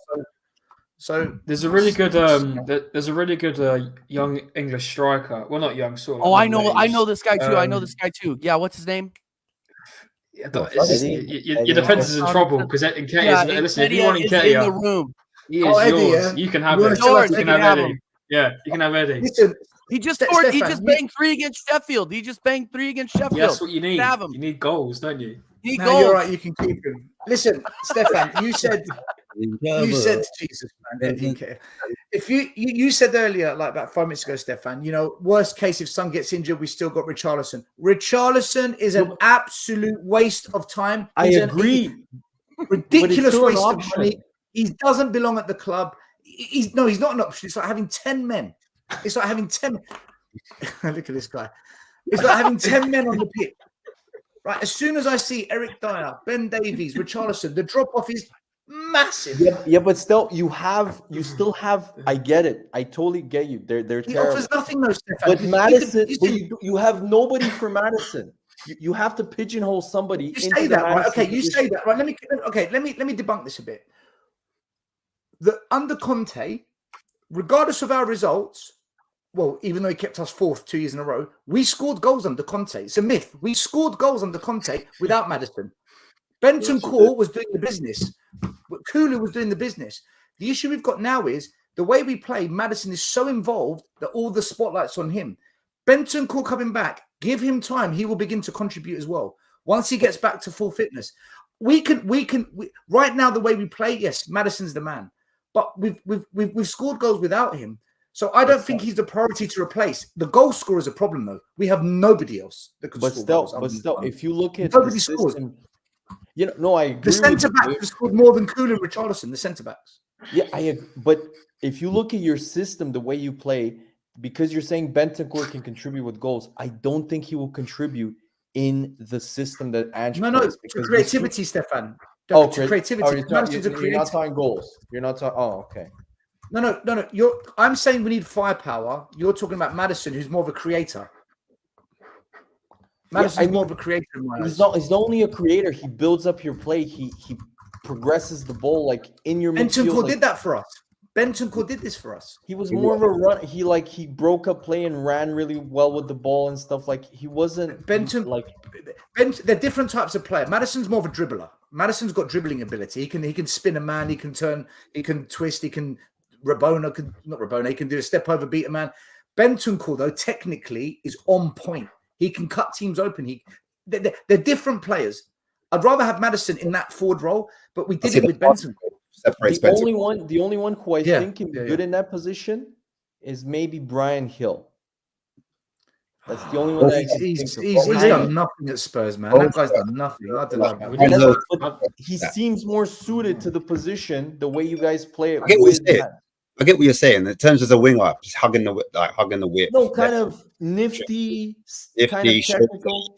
Shoulder, yeah, I get it. Yeah. But I mean, in terms of goal threat, we haven't seen that in the Spurs shirt. Like we haven't seen him bang goals in a Spurs. He has got good crossing ability. I'll give you that, because I think it was at Valencia. He was at or Seville. He was doing like those jobs in was it Europa Cup when he crossed the ball into Lamela, or they were winning games. So I saw a bit of that. But in terms of like I'm saying, Embremo type of player, like someone that's just serious, like a DRB, like could just bang go. Like as soon as you see them on the pitch, you're nervous. You're like, raw. These men will come and score goals. Salah, you know what I'm saying? Another problem. Diaz on his day. Diaz is a problem on his day. So I'm saying if Spurs get a forward like that can add goals left or right, left or right, left wing I would prefer, and then Johnson on the right, then I just think and they've got scary pace that can take players on. Then I'm like, listen, hey, you're gonna start hearing me talking so much gas. You'll hear me start. Ash, I'll get delusional. Name me a player that you would like. Make it realistic. Like, name me a player that you would think that Spurs can maybe sign in January. Jimenez from Feyenoord. Who? Jimenez from Feyenoord. Oh, Jimenez from that Bakayoko fella was linked with Brentford. But guys, warning, Dutch league, warning. Right, he was linked with Brentford. Right. But he's Mexican, and my fiance would love it because I told her that she said, "No, he's Argentinian. Mari loves him already now." I will be rocking. I will be rocking. Hey, What's wrong with the Dutch league, by the way? What do you Well, what's wrong just with look the at Dutch Manchester league? United. Just look at Manchester Just United. They look bought at Ajax's Thank you, team. Connor. Thank you. They took the bought words out. Ajax's team, and but look at you're them now. talking absolute. There's a lot of Didn't people that Jury Timber come from the Dutch they're, league? they're I personally didn't give him injured. Ajax, but I And gave he's him injured. Ajax. He was our best. He was our don't best know. left. He was our Yeah, best forget he's left back injured. before he got injured. Was he not a good player before he got injured? He was looked incredible. good. He played looked one really game good, but we still. don't know. Played That's the one Dutch league, game. though. That's Hey, Oh my hey, God. hey, Oh, hey, really? hey, Connor, Okay, wait a minute. You look Anthony, good. Van de Beek, No, I'm saying. Malasia, Van de Beek went to the your wrong guy, team. the Van de Beek, who was the guy? No wait, who was the guy that they signed ages ago? Yeah, but who they've was gone. terrible? But they've gone to clubs where the environment is toxic. Any player that goes to a toxic environment's in trouble. Look at Basuma last year. Berlin. Finished this year. He's a baller. It's the environment, no. Who's a Listen, baller? me, Basuma last year compared to this year, two different environments, different players. No, it's the Yeah, same. but player, same Basuma, person, Bas- different- Van de Beek went to the wrong team. but Van de Basuma Beek didn't was- come from the Dutch league still. No, but I'm saying the players you're mentioning Toxic. that aren't good from the Dutch league. It's not that they're not good. They've gone to clubs where the environment isn't good. But that can't be down to just being poor performances still. They've But been still, crap, tell me some of the what- signings that they've bought from the Dutch league. It's as simple as that. Yeah, Who? but Who are these I rubbish want to ask players though. from the Tell me Dutch one league? signing from the Anthony, Dutch Van league. de Beek, Both Martinez. went to Man United. Van de This is Beek went to the wrong team. Okay, I so thought you were from talking- I thought you another were talking about club. Manchester Tell me from United. another club. A one good signing from the Dutch league.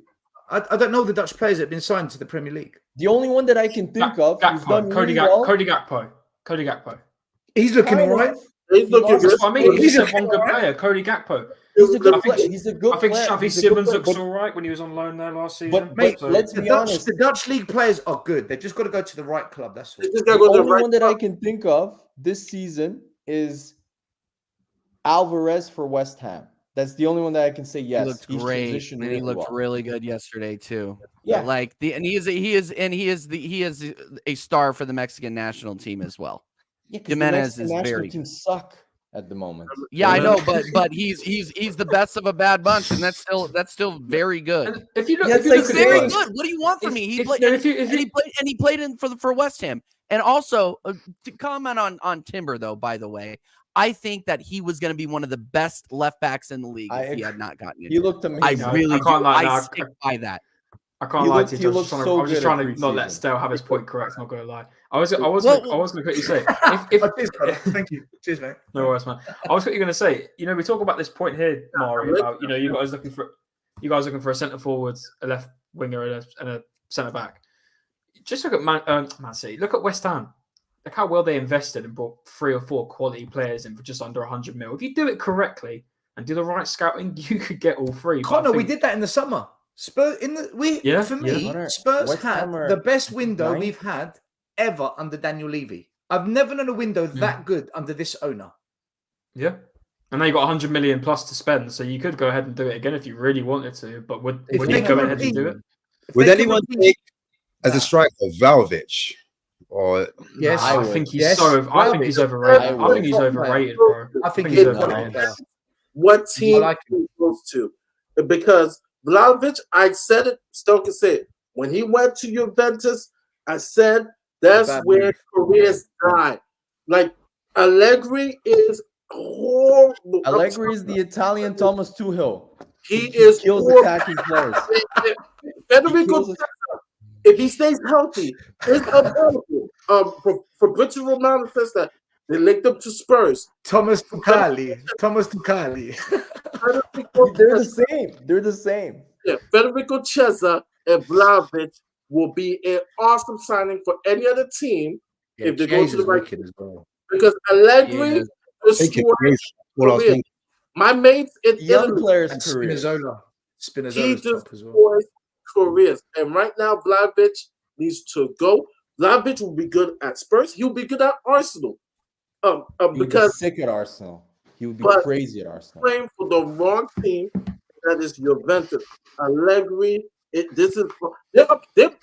playing upset. Then that's not a happy team. Look, a big Balkan guy at center forward always works. So in my opinion, this transfer would have been awesome. Like I've watched him. I remember watching him playing for Fiorentina. His finishing is lethal. Problem with Juventus is that Allegri plays more defensive. He makes Diego Simeone look like Marcelo Bielsa. That's how defensive he I is. agree with you.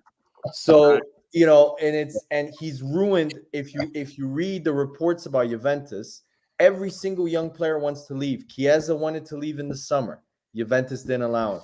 Vlahovic, there have been rumors that he wants to leave now for a year because He hates him. it doesn't work. It doesn't work. And I really think he made the decision for money because Juventus paid him a lot of money, a lot of under-the-counter money from, Don Paratici style. Which will be, I'm sure they're going to get sanctioned for in the future. So he made the wrong decision. Never went to Juventus. I said that. I think he should have come to Arsenal. I might get killed for this, but do you know who Vlahovic?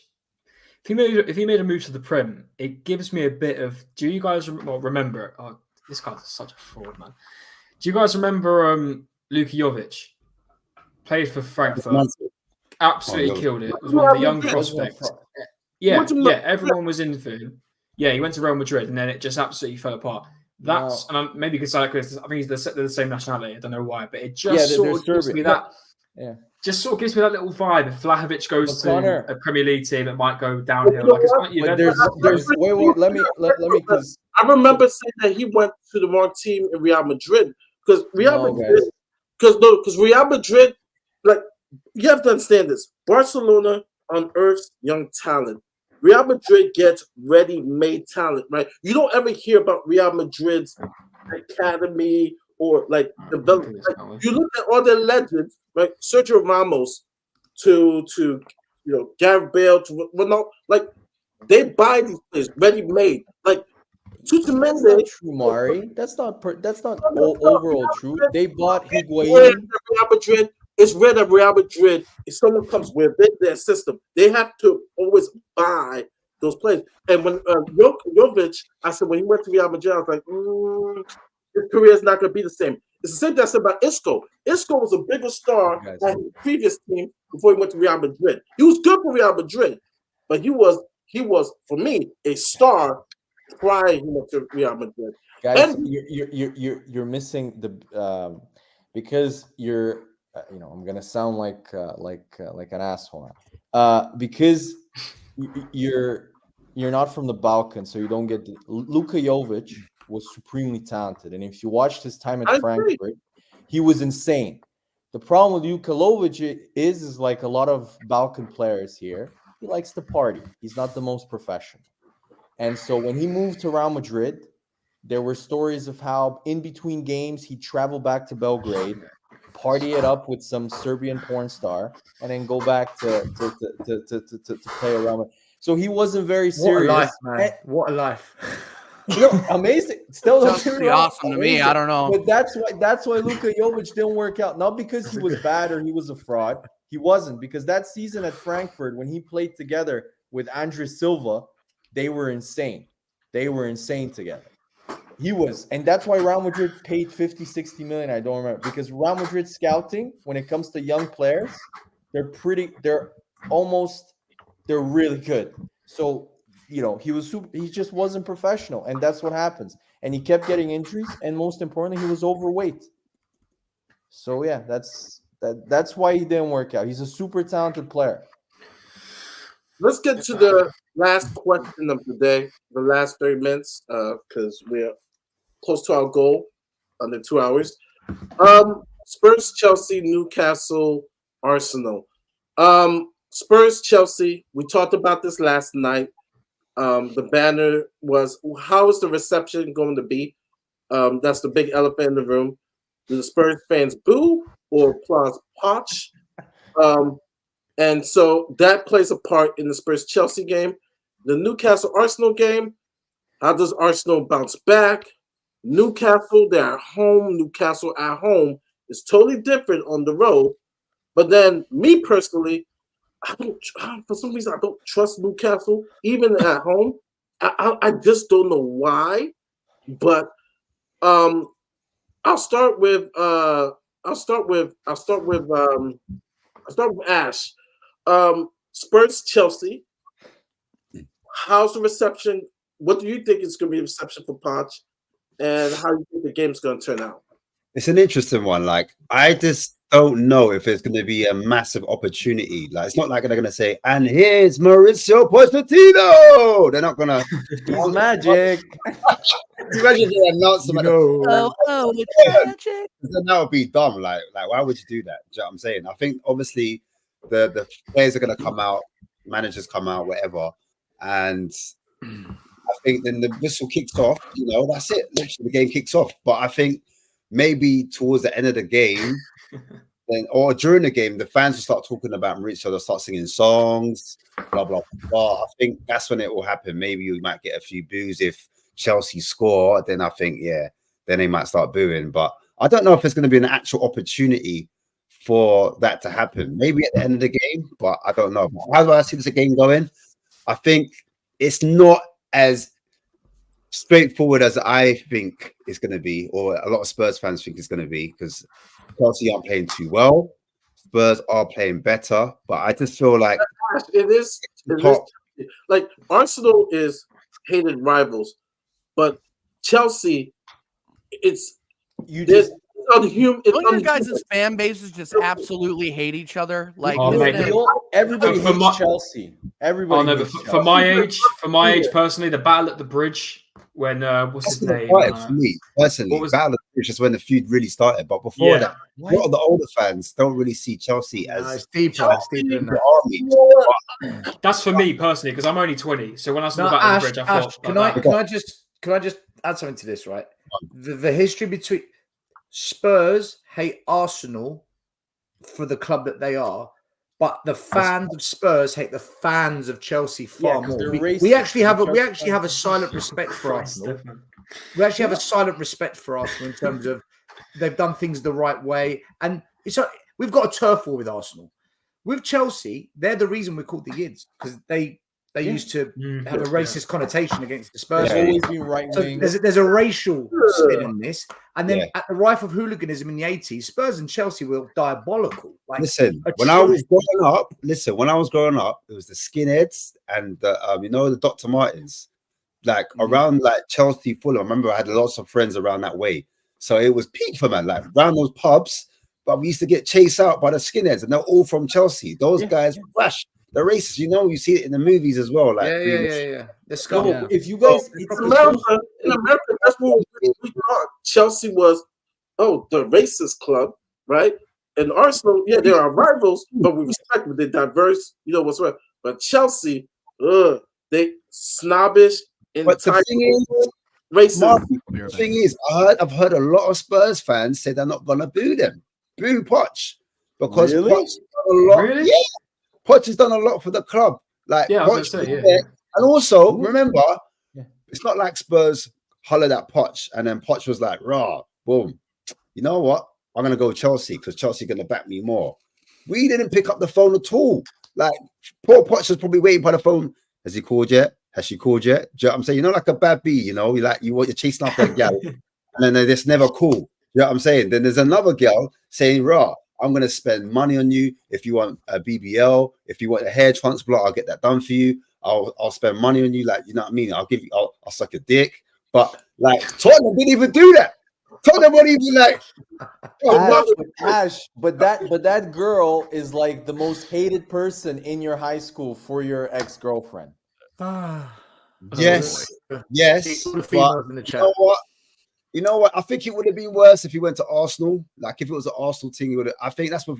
Game over. It was worse, but some fans say, "Look, that would have been a real Judas move. That would have been a real snake move." Chelsea, 100%. Some people just see Chelsea as blue Fulham. Yeah, I'm saying. I don't know. Not me personally. I'm just Fulham? That's right now. They don't like it. They don't like it right now. They don't like it right now.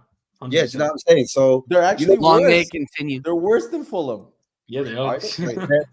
Their homes are shambles, isn't it? They haven't really got. It is, no, but that's what made us drawing to them worse. That's what made it worse. Because Connor frowned at me saying that they're racist.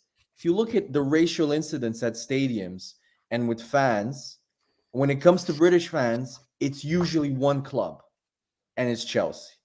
and they're infamous for just doing very kind of like, I remember the worst one that I remember was when the Ukraine war had started, and they started singing when there was a minute of silence. They started singing Roman Abramovich when there was a minute of silence. I don't view Chelsea. I don't hate them as much as I hate Spurs, for example, because of the rivalry.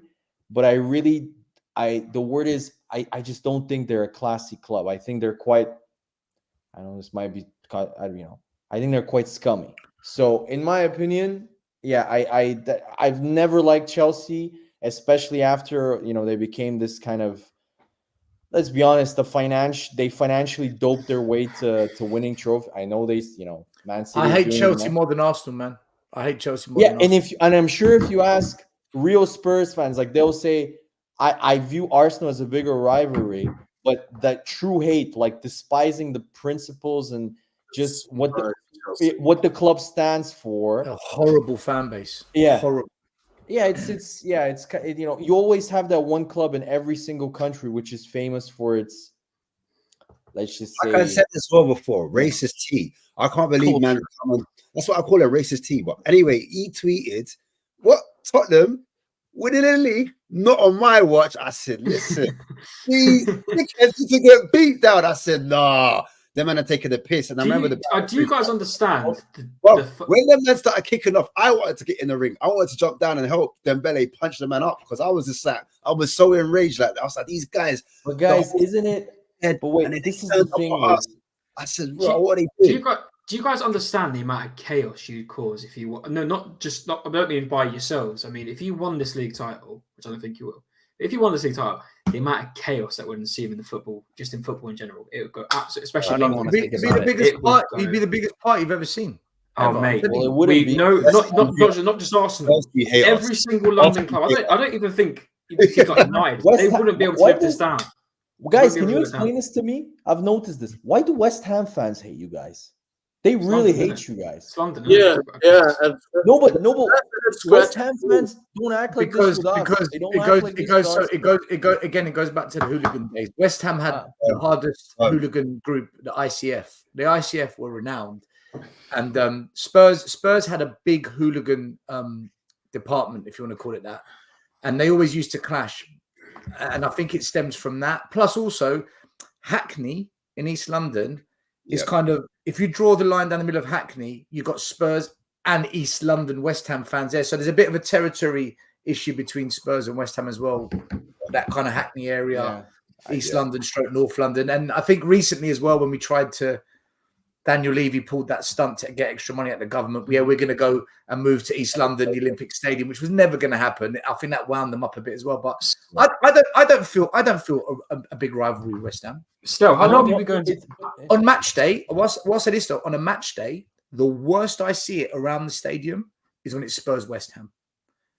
It's more toxic when we play West Ham than any other team, and so that says to me there's something quite deep there. But I know what the thing is, if you look at even Chelsea fans, if you ask them which game do you not want to lose, I would say roughly the ones that I've listened to, most of them say Spurs. They don't say Arsenal. Yeah, we're hated. Yeah, they hate you guys more than us, much more.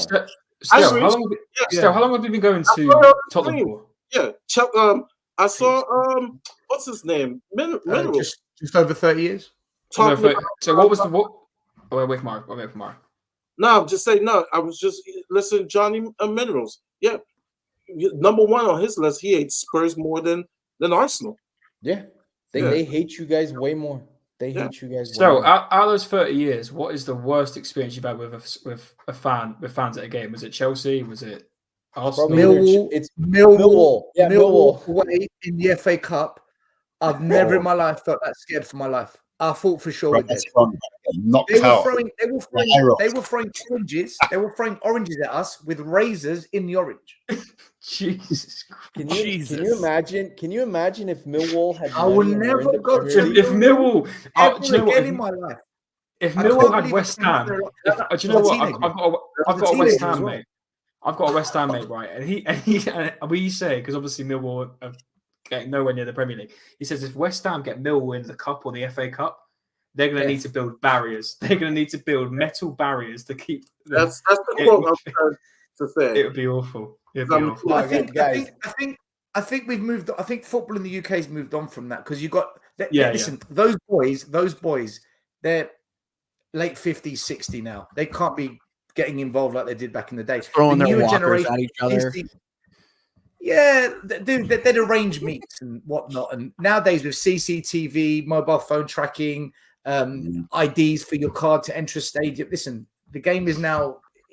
I think that although it's still there, it's not what it was. And I was never part of that, by the way. I was a teenager, but I think that's dying out now. It's becoming more of a professional sport for the fan as well as the TV.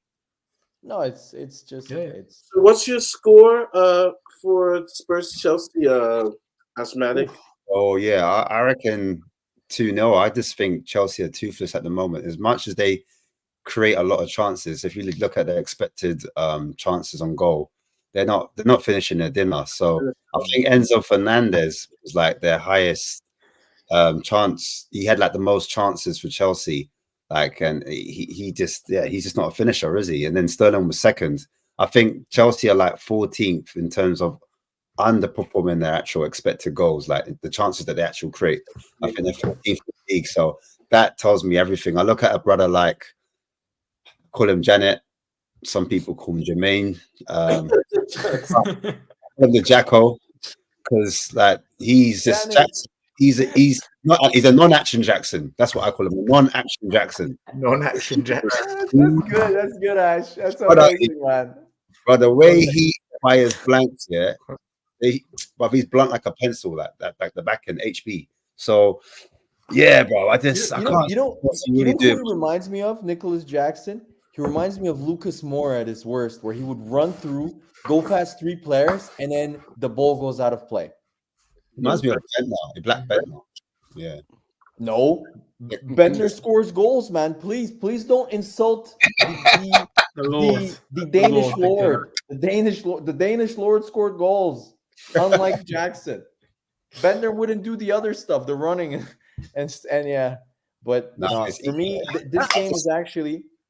I read some really bad stats. Chelsea have won at White Hart Lane the most of any Premier League team. Even when they were crap in the 90s, they would still beat you guys. Even at their ground as well.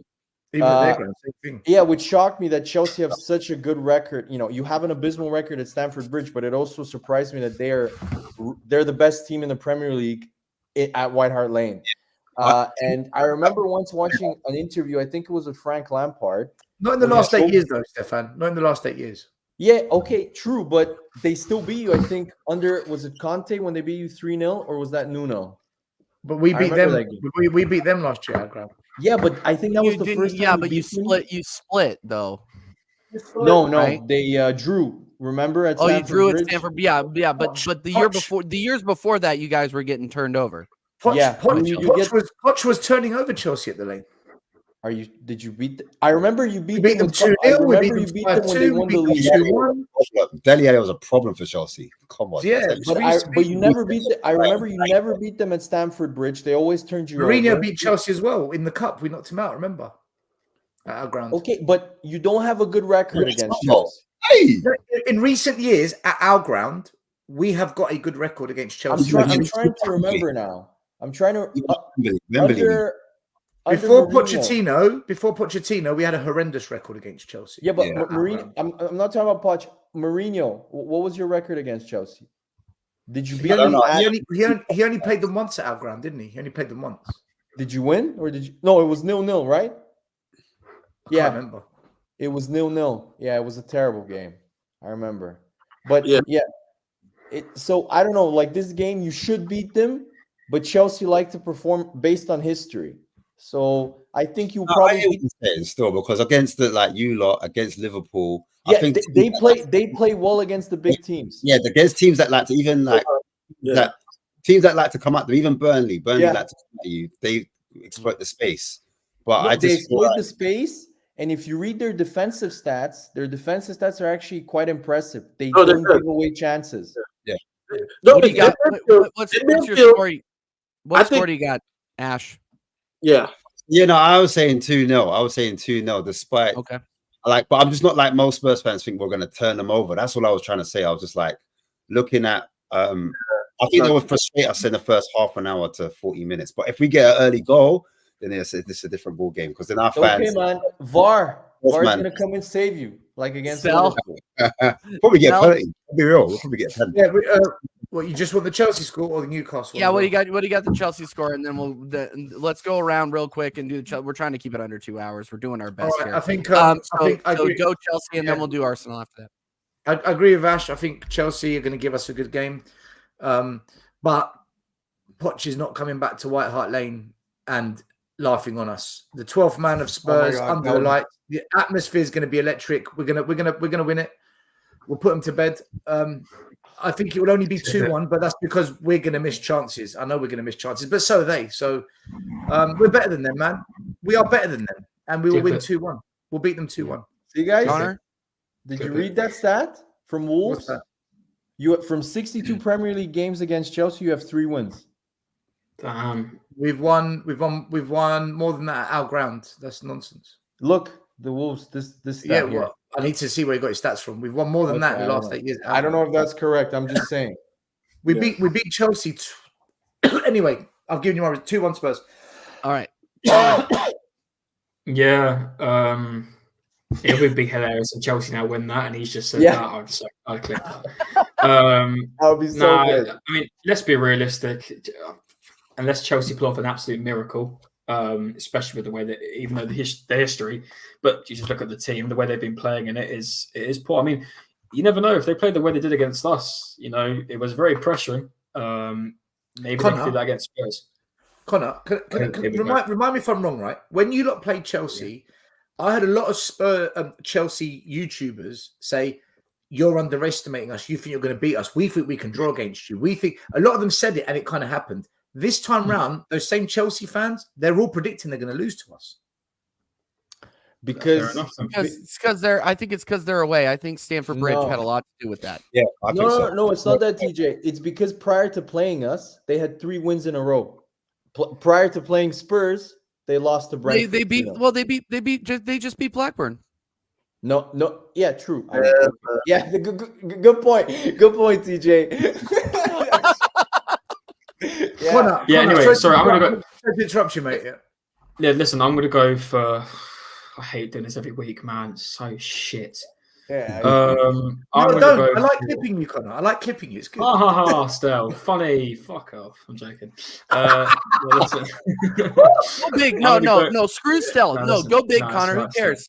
Listen, as much as Stell's a fraud. Say it, Connor. Say it. And he's Chelsea, around the same. He used to go to around the same area as me. So. Fuck off. Fraud. Piss off. Yeah. Listen, answer your question, Mari. I'm going to go for a. Everyone's fit for Spurs, right? There's no major injuries, is there? Doggy's 50-50. Doggy's 50-50. Oh, and Davis was bad. I'm going to go for. Davis was awful against. 2-1. Davis ain't fit. Davis ain't fit. So who's playing at left back? Chicken Royale. Oh my god, this is gonna be amazing, guys. I'm going to go for And Reece James, apparently, Reece James is back for Chelsea.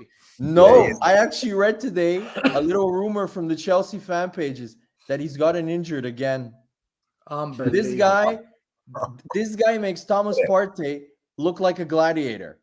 I mean, you seem to love to score. Listen, you seem to currently love to score 2 goals at home for some reason. So I'm going to go 2-1 because you only seem to score 2 goals so far. So 2-1. Okay. Stefan, what do you got? Keep it short. Guys, it will be almost like an orgasm if Poch goes, we boo Poch, and then Chelsea win, even though they're cracked. That would be the best and the most Spursy thing ever. But I have to. We're not going to boo Poch, man. We're not going to boo Poch. We're not going to boo. You really, still? You really think you're not going to boo Poch? I think it'd be very wrong to boo. It'd be very wrong. Extremely wrong to boo Poch. Ashley Cole was an Arsenal legend. Fuck him. I was glad that we booed him. I don't want to. Yeah, but the difference is we're wine and cheese fan base. We don't protest our fan base. Trust me. We're wine. Right. Yeah, sorry. Wine and cheese. I forgot about cheese. Yeah, that's a good point. We're wine and cheese fan base. We won't boo. Yeah. Okay. Then but I don't see anything else. At maximum a draw, but I just think Chelsea are gonna create chances. They're not gonna score. I do. So I am like my hate for Spurs sometimes overcomes my logic. Go with your head, Steph. Not your heart. Go with your head. Yeah, it's hard. It's 5-0 hard. Chelsea. No, but because Remember when I said keep it short? Yeah, sorry guys, but I don't know. Like, okay, I'm gonna go. Forget what you want. What do you think is going to happen? Forget what you want. I'm gonna go. It's not gonna be easy. I really don't think you're gonna win easy. I know. That's why we said 1-0. 1-0. I'm gonna go 1-0 Spurs. 1-0 Okay. Spurs. Fair. Okay. I'm going 2-0 Spurs. I just don't see how Chelsea score again. I mean, if it wasn't at Tottenham Hotspur Stadium, I would think there might be a little bit of offense coming out of Chelsea, but I think, yeah. Unfortunately, 2-0 Spurs. There's a different atmosphere in the toilet bowl this season. There's a different atmosphere. I know, it's annoying. It's annoying. I can't believe I predicted the Spurs. It's upset he predicted a Spurs win. He's getting upset that he predicted it. It's annoying. Sick, guys. This makes me sick. Dude, it's annoying. It's annoying at this point. Of course it is. Especially against Chelsea. Especially Chelsea are like whenever Chelsea plays Spurs, I'm like Chelsea are gonna beat Spurs. Pisses me off more. Maybe the stadium will like collapse in on themselves, and then we won't have to watch it. Do you know what this is, guys? Do you know what this is? This is a sign of changing times, man. I like it. Oh my! I like it. Anne's era has begun, guys. All right, so here's my prediction. Yeah, right. I have 2-0. Our fan base will boo because we're a prim and proper fan base. Okay.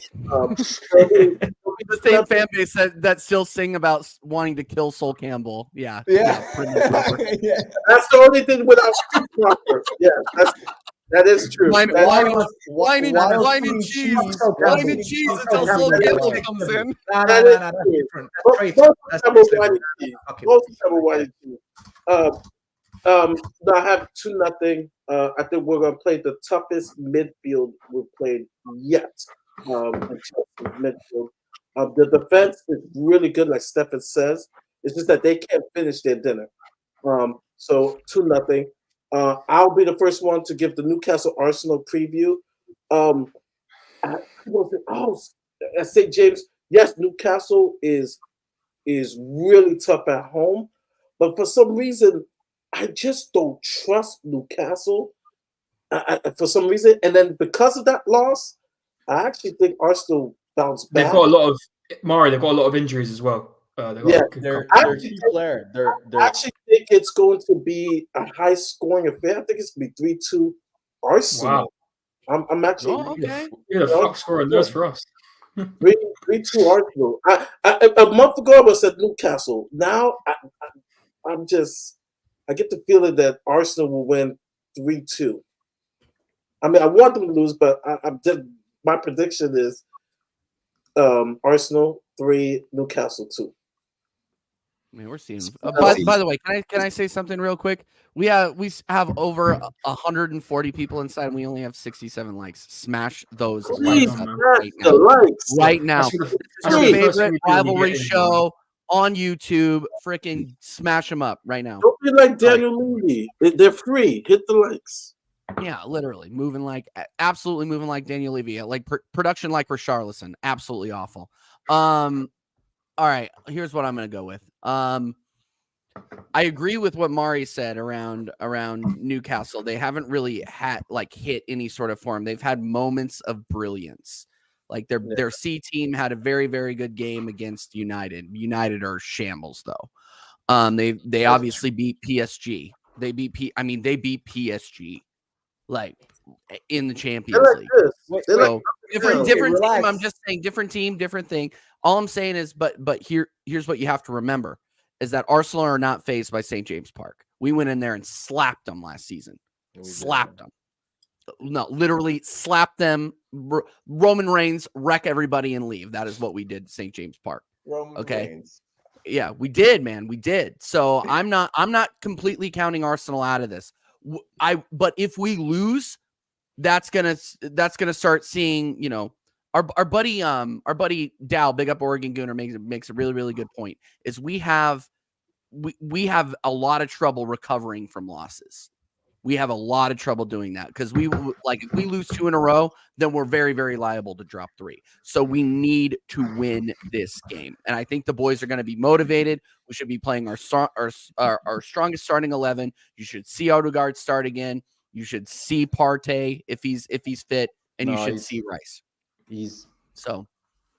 Well, if he has a muscle injury or he's dealing with some sort of lawsuit, I don't know. All I know is that we are going to play our strongest 11. You're going to see Martinelli on the left, Saka on the right, and probably Trossard down the middle. Why would you play Trossard after the West Ham game? He was probably apart from Ramsdale, was probably the worst player. Dude, I would rather see him than Nketiah. I thought Nketiah was really bad too. Isn't you putting Nketiah up against anybody other than Sheffield United or a championship? Honestly, TJ, he's going to have way more. Man. I disagree. As a non-Arsenal fan, right? For me, really, there's a rumor, Connor. As Trossard, whatever. I saw a picture. Trossard off the bench for you guys seems to have a big impact every time he comes on. Right? But when he starts, it's like his evil twin brothers playing or something. Yeah. Is it a case of start Eddie? I know you don't like him, but start him, and then at some point, if it's not working, bring on Trossard. Oh, okay. So by any chance, are you watching my match reaction? Because that is a carbon copy. Oh my god! If we're gonna do this, I know that was a carbon copy of what I said yesterday. If we're gonna do this, then play Martinelli down the middle. I don't want to see Nketiah. I really don't. I really think he's gonna. TJ, we've got Kai Havertz, mate. Kai Havertz is so. You want to see Kai Havertz in a false 9 after you've seen really? No, listen, TJ. As much as you guys can disagree with me, that's fine. But I do not want to see Havertz anywhere near this game. The guy does not care. Eddie had a bad game. Okay, as much as I dislike, he's had 7 bad games. He has had 2 good ones, 3 good ones. Again, another myth. Your agenda against Eddie.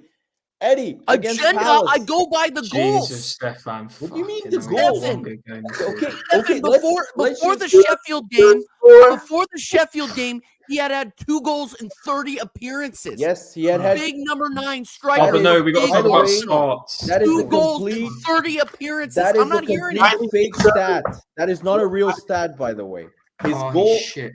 That is not a real stat. You're lying. That's not. Stefan, let me just put this out there. Stefan, let me just put this out there. If we get Tony, Stefan, if we get Tony in January, who are you getting rid of first, Nketiah or Jesus? Nketiah. Thank you very much. We move. Anyway, all right, we move on. All right, my final score. It doesn't mean he's a bad player. There's levels. Can I say what I think is going to happen? Because we're getting Tony, suddenly Nketiah is some bad player that we have to disrespect. That game, the 30 games and 2 goals, TJ, go check that. He has scored in 9 Premier League games. He has scored 5 goals. I don't know where you have this season. What happened? What happened before that? So he got the 2 goals in the first 2 games against Forest. Before that, he had in 18 starts, he had 14 goals. I don't know where you get these stats from. 8 starts, 14 goals. Where are you getting? Yes, go check. He hadn't scored since the Man United and Nketiah in the room. Why are we defending until Forest? I'm not having this conversation. You know what? This is my time. I don't need to listen to this. All right. Have your time. Newcastle. I don't need this. I'm going for a draw. I'm going 2-2. I'm going 2-2. I'm going Desmond. 2-2 away. I would be fine with the draw on the form that we're on. I'm done. Back to you, Stel. Back to Murray. Back to you, Stel. I'm done. Back to Murray. It's my turn. I'm gonna go for it's new. As what Mari said, I agree. Every time who's predicted so far? What? I did. Mari, TJ, Stefan. Oh, what was your prediction, Stel? I haven't done it yet. Which is a good thing. Because I'm going back and forth. That's another 15. That's another 15 minutes added on. So for me, I'm going to do it quick. I think Newcastle haven't looked the same, especially defensively. If you watch all of their games, especially I watched them against Wolves and against Dortmund because I was kind of like scouting them before our game. Dortmund won 1-0, but they should have won by much more. Dortmund missed a ton of chances, and they were so open. They were Dortmund so look good. they're not good Yeah. still. They're not. They're the Spurs look of the good. Bundesliga. They're not. But They okay. looked good. Fuck. They Spurs- got Spurs are they're top on of the very league. good form. Spurs are top of the They're league, great bro. at choking. They're great at Spurs are top choking. of the league. Okay. Dortmund Forget have won their last 6 in a row. Dortmund got knocked out last year by Chelsea.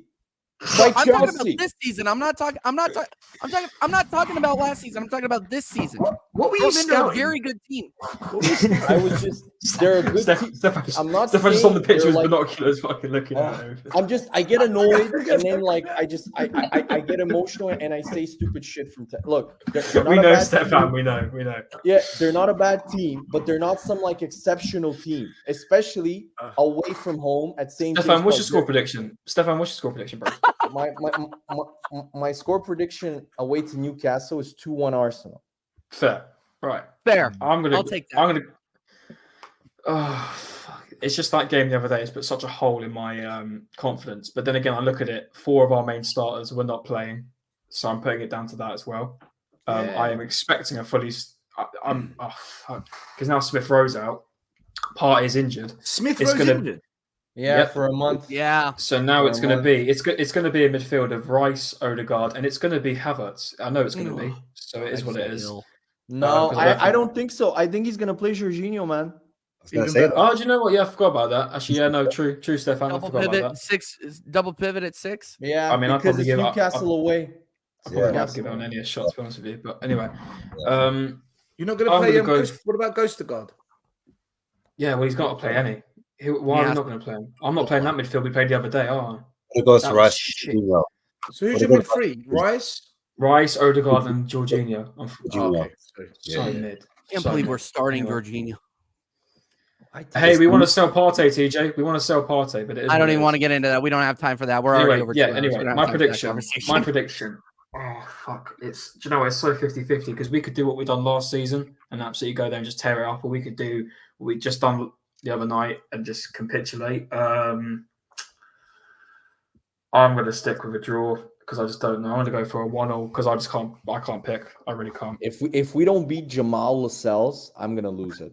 I was gonna That's what I mean, though. But no, that's what. But I'm then gonna again, you fucking look. lose it if we don't. I beat know Man Jamal United are in the Lascelles. shits, but you just look at that performance they had the other night at Old Trafford as well. I know United are shit, Stefan. I Man know they're United awful. are in relegation form. I let's be know, honest. but at the end of the day, they'd still done it at Old Trafford with a BC team. That's what I'm worried about. They can do it. I'm not writing Newcastle off whatsoever, bro. Because I'm not. Man United got outplayed by Sheffield the week before. Man United are shit, Connor. I They're know. terrible. But I'm still Stefan, not writing off Newcastle. There's a super chat for you. Dortmund, thank you, D-Boy. He says, Dortmund lost to Chelsea. Okay.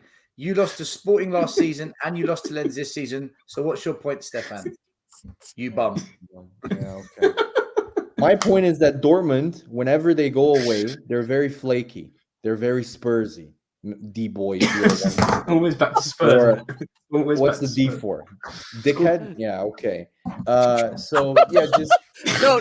I wish somebody would pay £5 to freaking call me a bum. Like, what an idiot. Big up to D-Boy, man. it's fine. I don't get, but like his point is like Dortmund lost the Bundesliga last year, playing at home to FSV Mainz, who had nothing to play for. That is how flaky they are. That's why I don't rate them as highly as others do. So Dortmund are going to do this. They always start really well in the Bundesliga, and then they choke at the end. Who does that sound like? Arsenal. bum. I'm not lying, am I? I'm not lying, am I? Your prediction, Newcastle. I'm gonna keep it Smith because I know you want it. There's a reason the group chat is called North London Bottle Jobs. Yeah. Anyway, Ash, what are you saying, bro? What are you going for? Yeah, I reckon Arsenal should do it because I look at that centre back. Since Newcastle been missing Botman, they haven't really been the same. They've been up and down. And Yeah. I agree with Steph. Like the cells ain't it. Dan Burns slow. I know he's been doing well. He's defensively more solid, but I just feel like that's where their weakness is. And Odegaard scored a goal, a little bit of confidence, so maybe he gets a goal as well. There you go, 2-1 Arsenal. Fair. I mean, Ooh, Dan Burn thanks, is playing alright. against Saka. Like, come on. Mate, there's nothing wrong with Dan. Dan Burn's lethal. Hey, don't write off Dan Burn, bro. Don't write off Dan Burn. You have 2 Arsenal people that said draws. You have 2 Spurs people that said Arsenal wins. So Bro, the Yeah, confidence they is didn't. shot. They didn't watch that West Ham game closely enough for me. I'm just still. I If never- we I can't never- beat I never if we predicted can't beat anything. Sean Longstaff, Jamal Lascelles, and fucking Dan Burn at left back, I'm sorry. Come on. I think There's Let me nothing give won you with my Dan prediction. Burn, bro. There's nothing wrong with it's Dan Burn. not- I'll give you my prediction. I'll be super quick. So far this season at home, Newcastle have not lost at home. They've won all their games. The only team that beat them was Liverpool, and that was jammy in the last second. For me, Liverpool, Newcastle at home have got a wonderful atmosphere. It's a true 12th man, and I think Arsenal would deserve the win. But I agree with Connor. I can see this being a draw 1-1. Oh my God, still agreed with me. Jesus. that could happen. I No, agree with you for the 2-1 as well. The Chelsea. I'm taking the agree with you, piss, Chelsea. though. So only TJ predicted Mate, a lot. Connor, I'm always playing defense. I didn't predict a loss. I predicted a draw. 2-2. I predicted a Yeah. 2-2. Easy. Easy. Why are people in the chat giving me crap? I didn't predict we're gonna You thrash need a reason? Newcastle. You want a I didn't reason? predict I said 2-1. I said 2-1. Like, why are people giving me crap as if No, like, no. Here's the thing. Here's the thing. No, Though, I think Stefan, Arsenal on the road have been good this year. Stefan, Arsenal I on the love road this here's the shit. thing, though. I love this shit. Stefan, if you weren't here, they would be asking for you, though. That's the funny part. Yeah, exactly. No, Where's it's not. Stefan? Where's Don't Stefan? forget that they're giving me crap for me saying I'm overconfident. I'm 2-1. You make the show, Stefan. You make the Guys, show, bro. You know the points you've dropped to Arsenal this season. Have any of them been on the road, or have they just been at home? Lons was away. Lons was No, away. it's in the Premier League. The Premier League. No, Chelsea away, Fulham No, at Fulham. home. Oh yeah, No, Oh Chelsea yeah, yeah, Chelsea yeah. away. Chelsea away. Chelsea away. On the Fulham road, at you've been home. pretty. You've been I'm pretty surprised you- decent on the No, road. if you look at from last year, our away record is better than our home record. We have easily that's why I don't think most you away lose. points. That's why I That's don't true. think you lose. Yeah. Don't underestimate. Do not underestimate. That's what I'm saying. Yeah. I know. I'm not underestimating Newcastle. I think Stefan, they're I was good, talking about Stell. I was talking to Stefan. Oh. Chill out.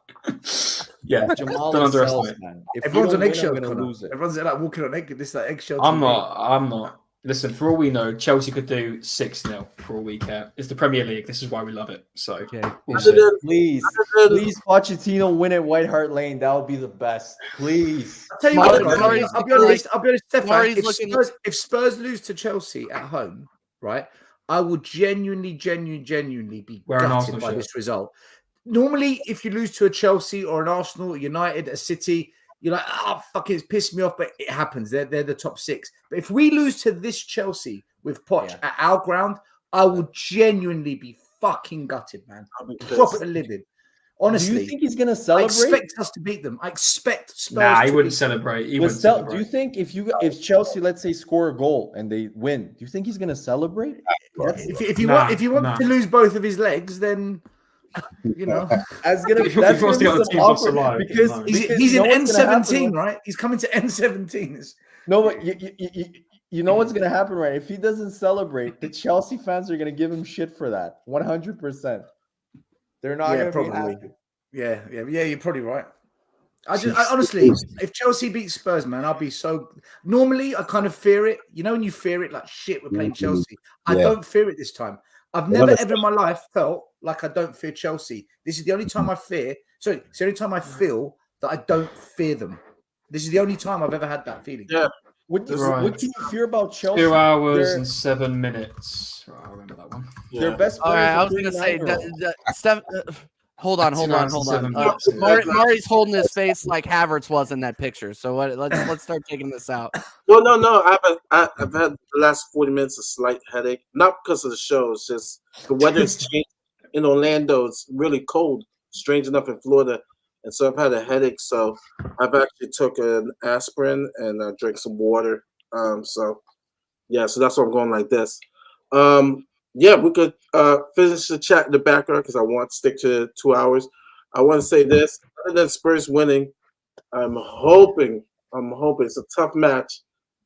Boca Juniors, Champions League final, Copa Libertadores. They play Fluminense of Brazil.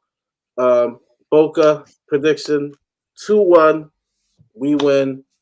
Champions League will be tied with Independiente for the most Champions League in South America.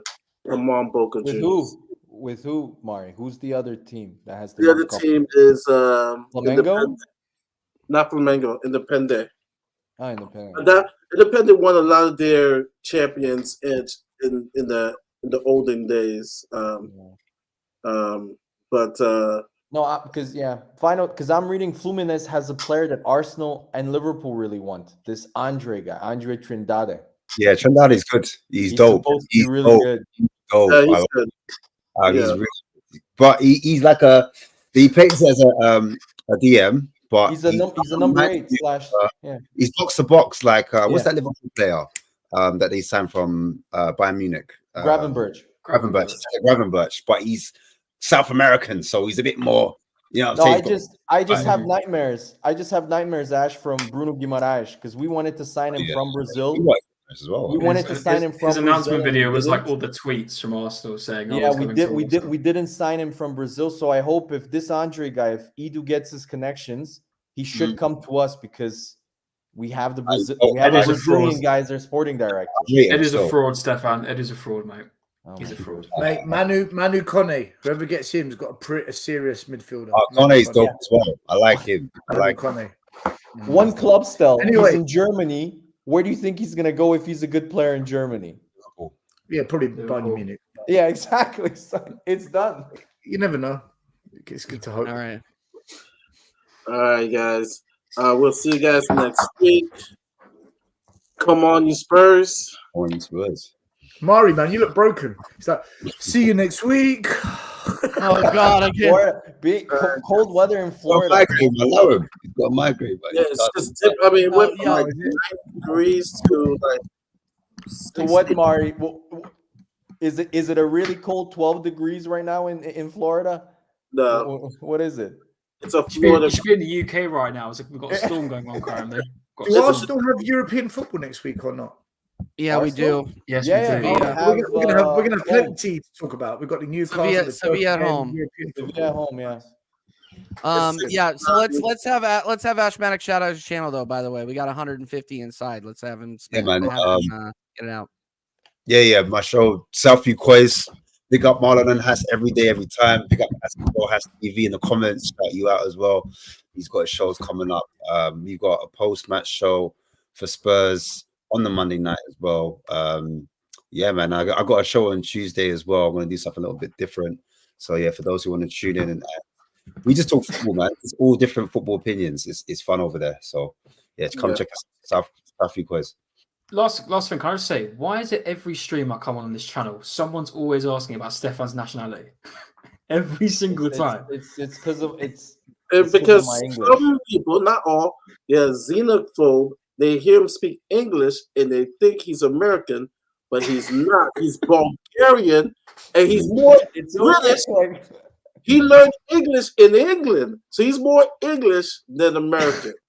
It's every time. Is he American? Is he now Mexican? Like, yeah. no, I'm actually Swedish. Bulgarian, and he lived in England. He went to university in England. So, for those of you, nice. America does not claim Stefan. As a fellow American, I agree with Mari. Okay. He's Bulgarian. Yeah. TJ Warren TV, everybody. Come by and see us tomorrow. We'll be doing our normal American Idiot show, I believe, at 8:00. This is the 1 week. We're 5 hours behind you guys. We're one less hour behind you guys. So we're going at 8:00 tomorrow night. Me, Connor, Dowd, the normal American Idiot crew, come check us out. And if you had not gotten enough of me, head over to Sarcasm City TV in about an hour. I will be over there licking my wounds right next to Flawless because both of our teams are now out of the Carabao Cup. Is he a Man United fan, Flawless? Yeah, huge Man United fan. Can I say, out of all the ups and downs, Manchester United are an absolute cesspit. It is awful. Awful. I'd be going into late stage depression if I was a United fan. Yeah. Over. The last 3 years. I disagree with this. Listen, I'm enjoying it so much. The last 3 years of Spurs has been woeful. But what I'm seeing at Man United, this is next level. It's next level shit. It's awful. But still, they're a bit like But Man United fans, if you can say, they're a bit like Spurs fans, but on steroids, where they have like 6-7 months of a manager. Everything comes back to the Spurs. league next year. Everything comes back to Spurs. No, I don't know but how if you you do it. look at, I'm I just don't know how you saying. do it. Ajax, Spurs. You know what German it League, is? Spurs. Borussia Dortmund, Spurs. No, Man but still, United, Spurs. I'm just I comparing. get what you're saying. How do you do it? 'Cause if you hear how the fans are talking, they're blaming their owners. They're blaming. It's always the owners. Yeah. They're like even Gary Neville comes out and he attacks the ball. Yeah. But I feel sorry for Murray right now. Murray's proper like. Mario's go to bed. Yeah. Let's finish the show, man. Go. Let's finish the Great show. show, guys. This is a lot of fun. But we Sim- need to similar- do similar to a show Flawless. I dedicated wish to we Man would've done. United, though. That Yeah. would be a fun show. Like, No, we'll let's do a North show London dedicated- is ours. Mud Manchester United version, Yeah. Especially where if we they're all losing. just go in on them. All of us do. And you know, Do you know? Yeah. Do you know what the worst Go on. thing for Man United fans is? They're absolute. They're on their knees, right? It's finished, man. It's finished at that club. Yeah. And I was their dealing arch with- rivals and their arch rivals. Still, I was having to deal course. with people looking at stock markets. Oh, it's gone up. That means the Qataris are buying us. And I thought, Oh my fucking God, yeah. hell. Oh No, my the Jesus, God. they thing, will- the thing, they no, will they're hold finished, us they're to finished, this they're broken. hope. The fan base no, is broken. They're gone. the thing that pissed me off the most was throughout that whole process, right? The whole time they're like, we're a real club of heritage. They got some, Arab owners that funded everything through shady deals and stuff like this. But when Qatar came calling and we're linked, please, Qatar, please come and buy us, please. We want Qatar so much.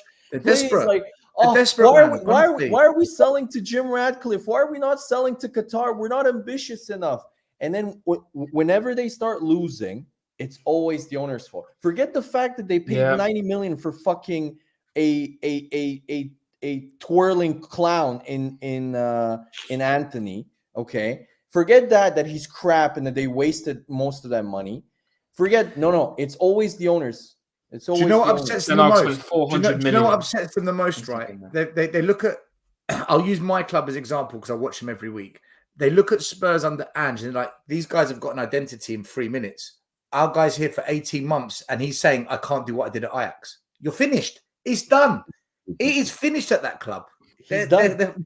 Long he's may- gone. I feel There's bad no for Ten way. Hag though. I feel bad for Ten Hag though because I don't. don't think it's not just the manager's fault. It's just the club's rotten to the Who's core. going to take the job after him? They've gone for His press everyone. conference. His press Did you conference. guys read who's the leading contender? Michael Carrick, mate. Bring No, Michael no, Carrick no. back. Did you guys not read the report? Jose by one of the Conte. Man United journal? Jose Conte. No. You guys are gonna laugh. Graham Potter. I read Oh. that. Yeah, today. listen, Dude, they're getting I relegated. also read They're getting Zidane. relegated. Like, can we get out of Man, you were here? going Good down. Lord. They're gonna go down. Oh, well, yeah. Let me Oh, say wow. let me say the last word, and I'm gonna say this. But this is before Fergie came, and Fergie came because in the '80s United wasn't. I honestly think because a lot of my mates, most people don't know. I almost moved to Rochdale, Oldham area of Manchester. For them, and I was speaking to one of my mates. He's like, honestly, the fan base has to accept United they need to just strip down and start over. It may take a year or 2 or 3. They won't without new owners, Murray. They won't Yeah. without new owners. Why not? It's not yeah, the owners. It's they not the have owners' fault. to. That team needs to start all over again. I mean, they have to start. Like you can't pay your way, bring a new coach, and you have to start all over. And it may say that they have to start finishing 13th, 14th, 12th, 11th. But for them to be great again, they need to demolish that thing. They need to. The perfect coach for Man United is they need to find a manager with a vision that has authority and that has a personality. You Mikel could see, Arteta. yeah, Potter isn't the guy, but you could see. I'm gonna credit Mikel Levy Arteta, here, Stefan. Stel. What I'm Mikel gonna Arteta, credit Stefan? Levy. Don't get angry. But Levy didn't rate Ten Hag because he thought he had shit charisma in the interview. I remember reading that. That's why you guys never moved forward with him. And you know what? It seems like he was right. Let's be honest. Yeah. Because So he he really puts doesn't the have lead any- in charge for the running. Sorry? What did you say? So he puts the lead in charge for the business end of the season. Come on, No, man. I'm not saying that. I'm just saying that Levy got it right with Ten Hag. Levy dodged one bullet. He dodged a bullet and he put a torpedo in charge. All right, Oh my we're about God. to hit 220. Let's end the stream. Subscribe to Levy. TK Warren. Fuck Levy. Subscribe to Stop You Toys. Subscribe to us. And TJ Warren. we You coins. out. And I Styles a agree. fraud. Styles a fraud. Money Gunner still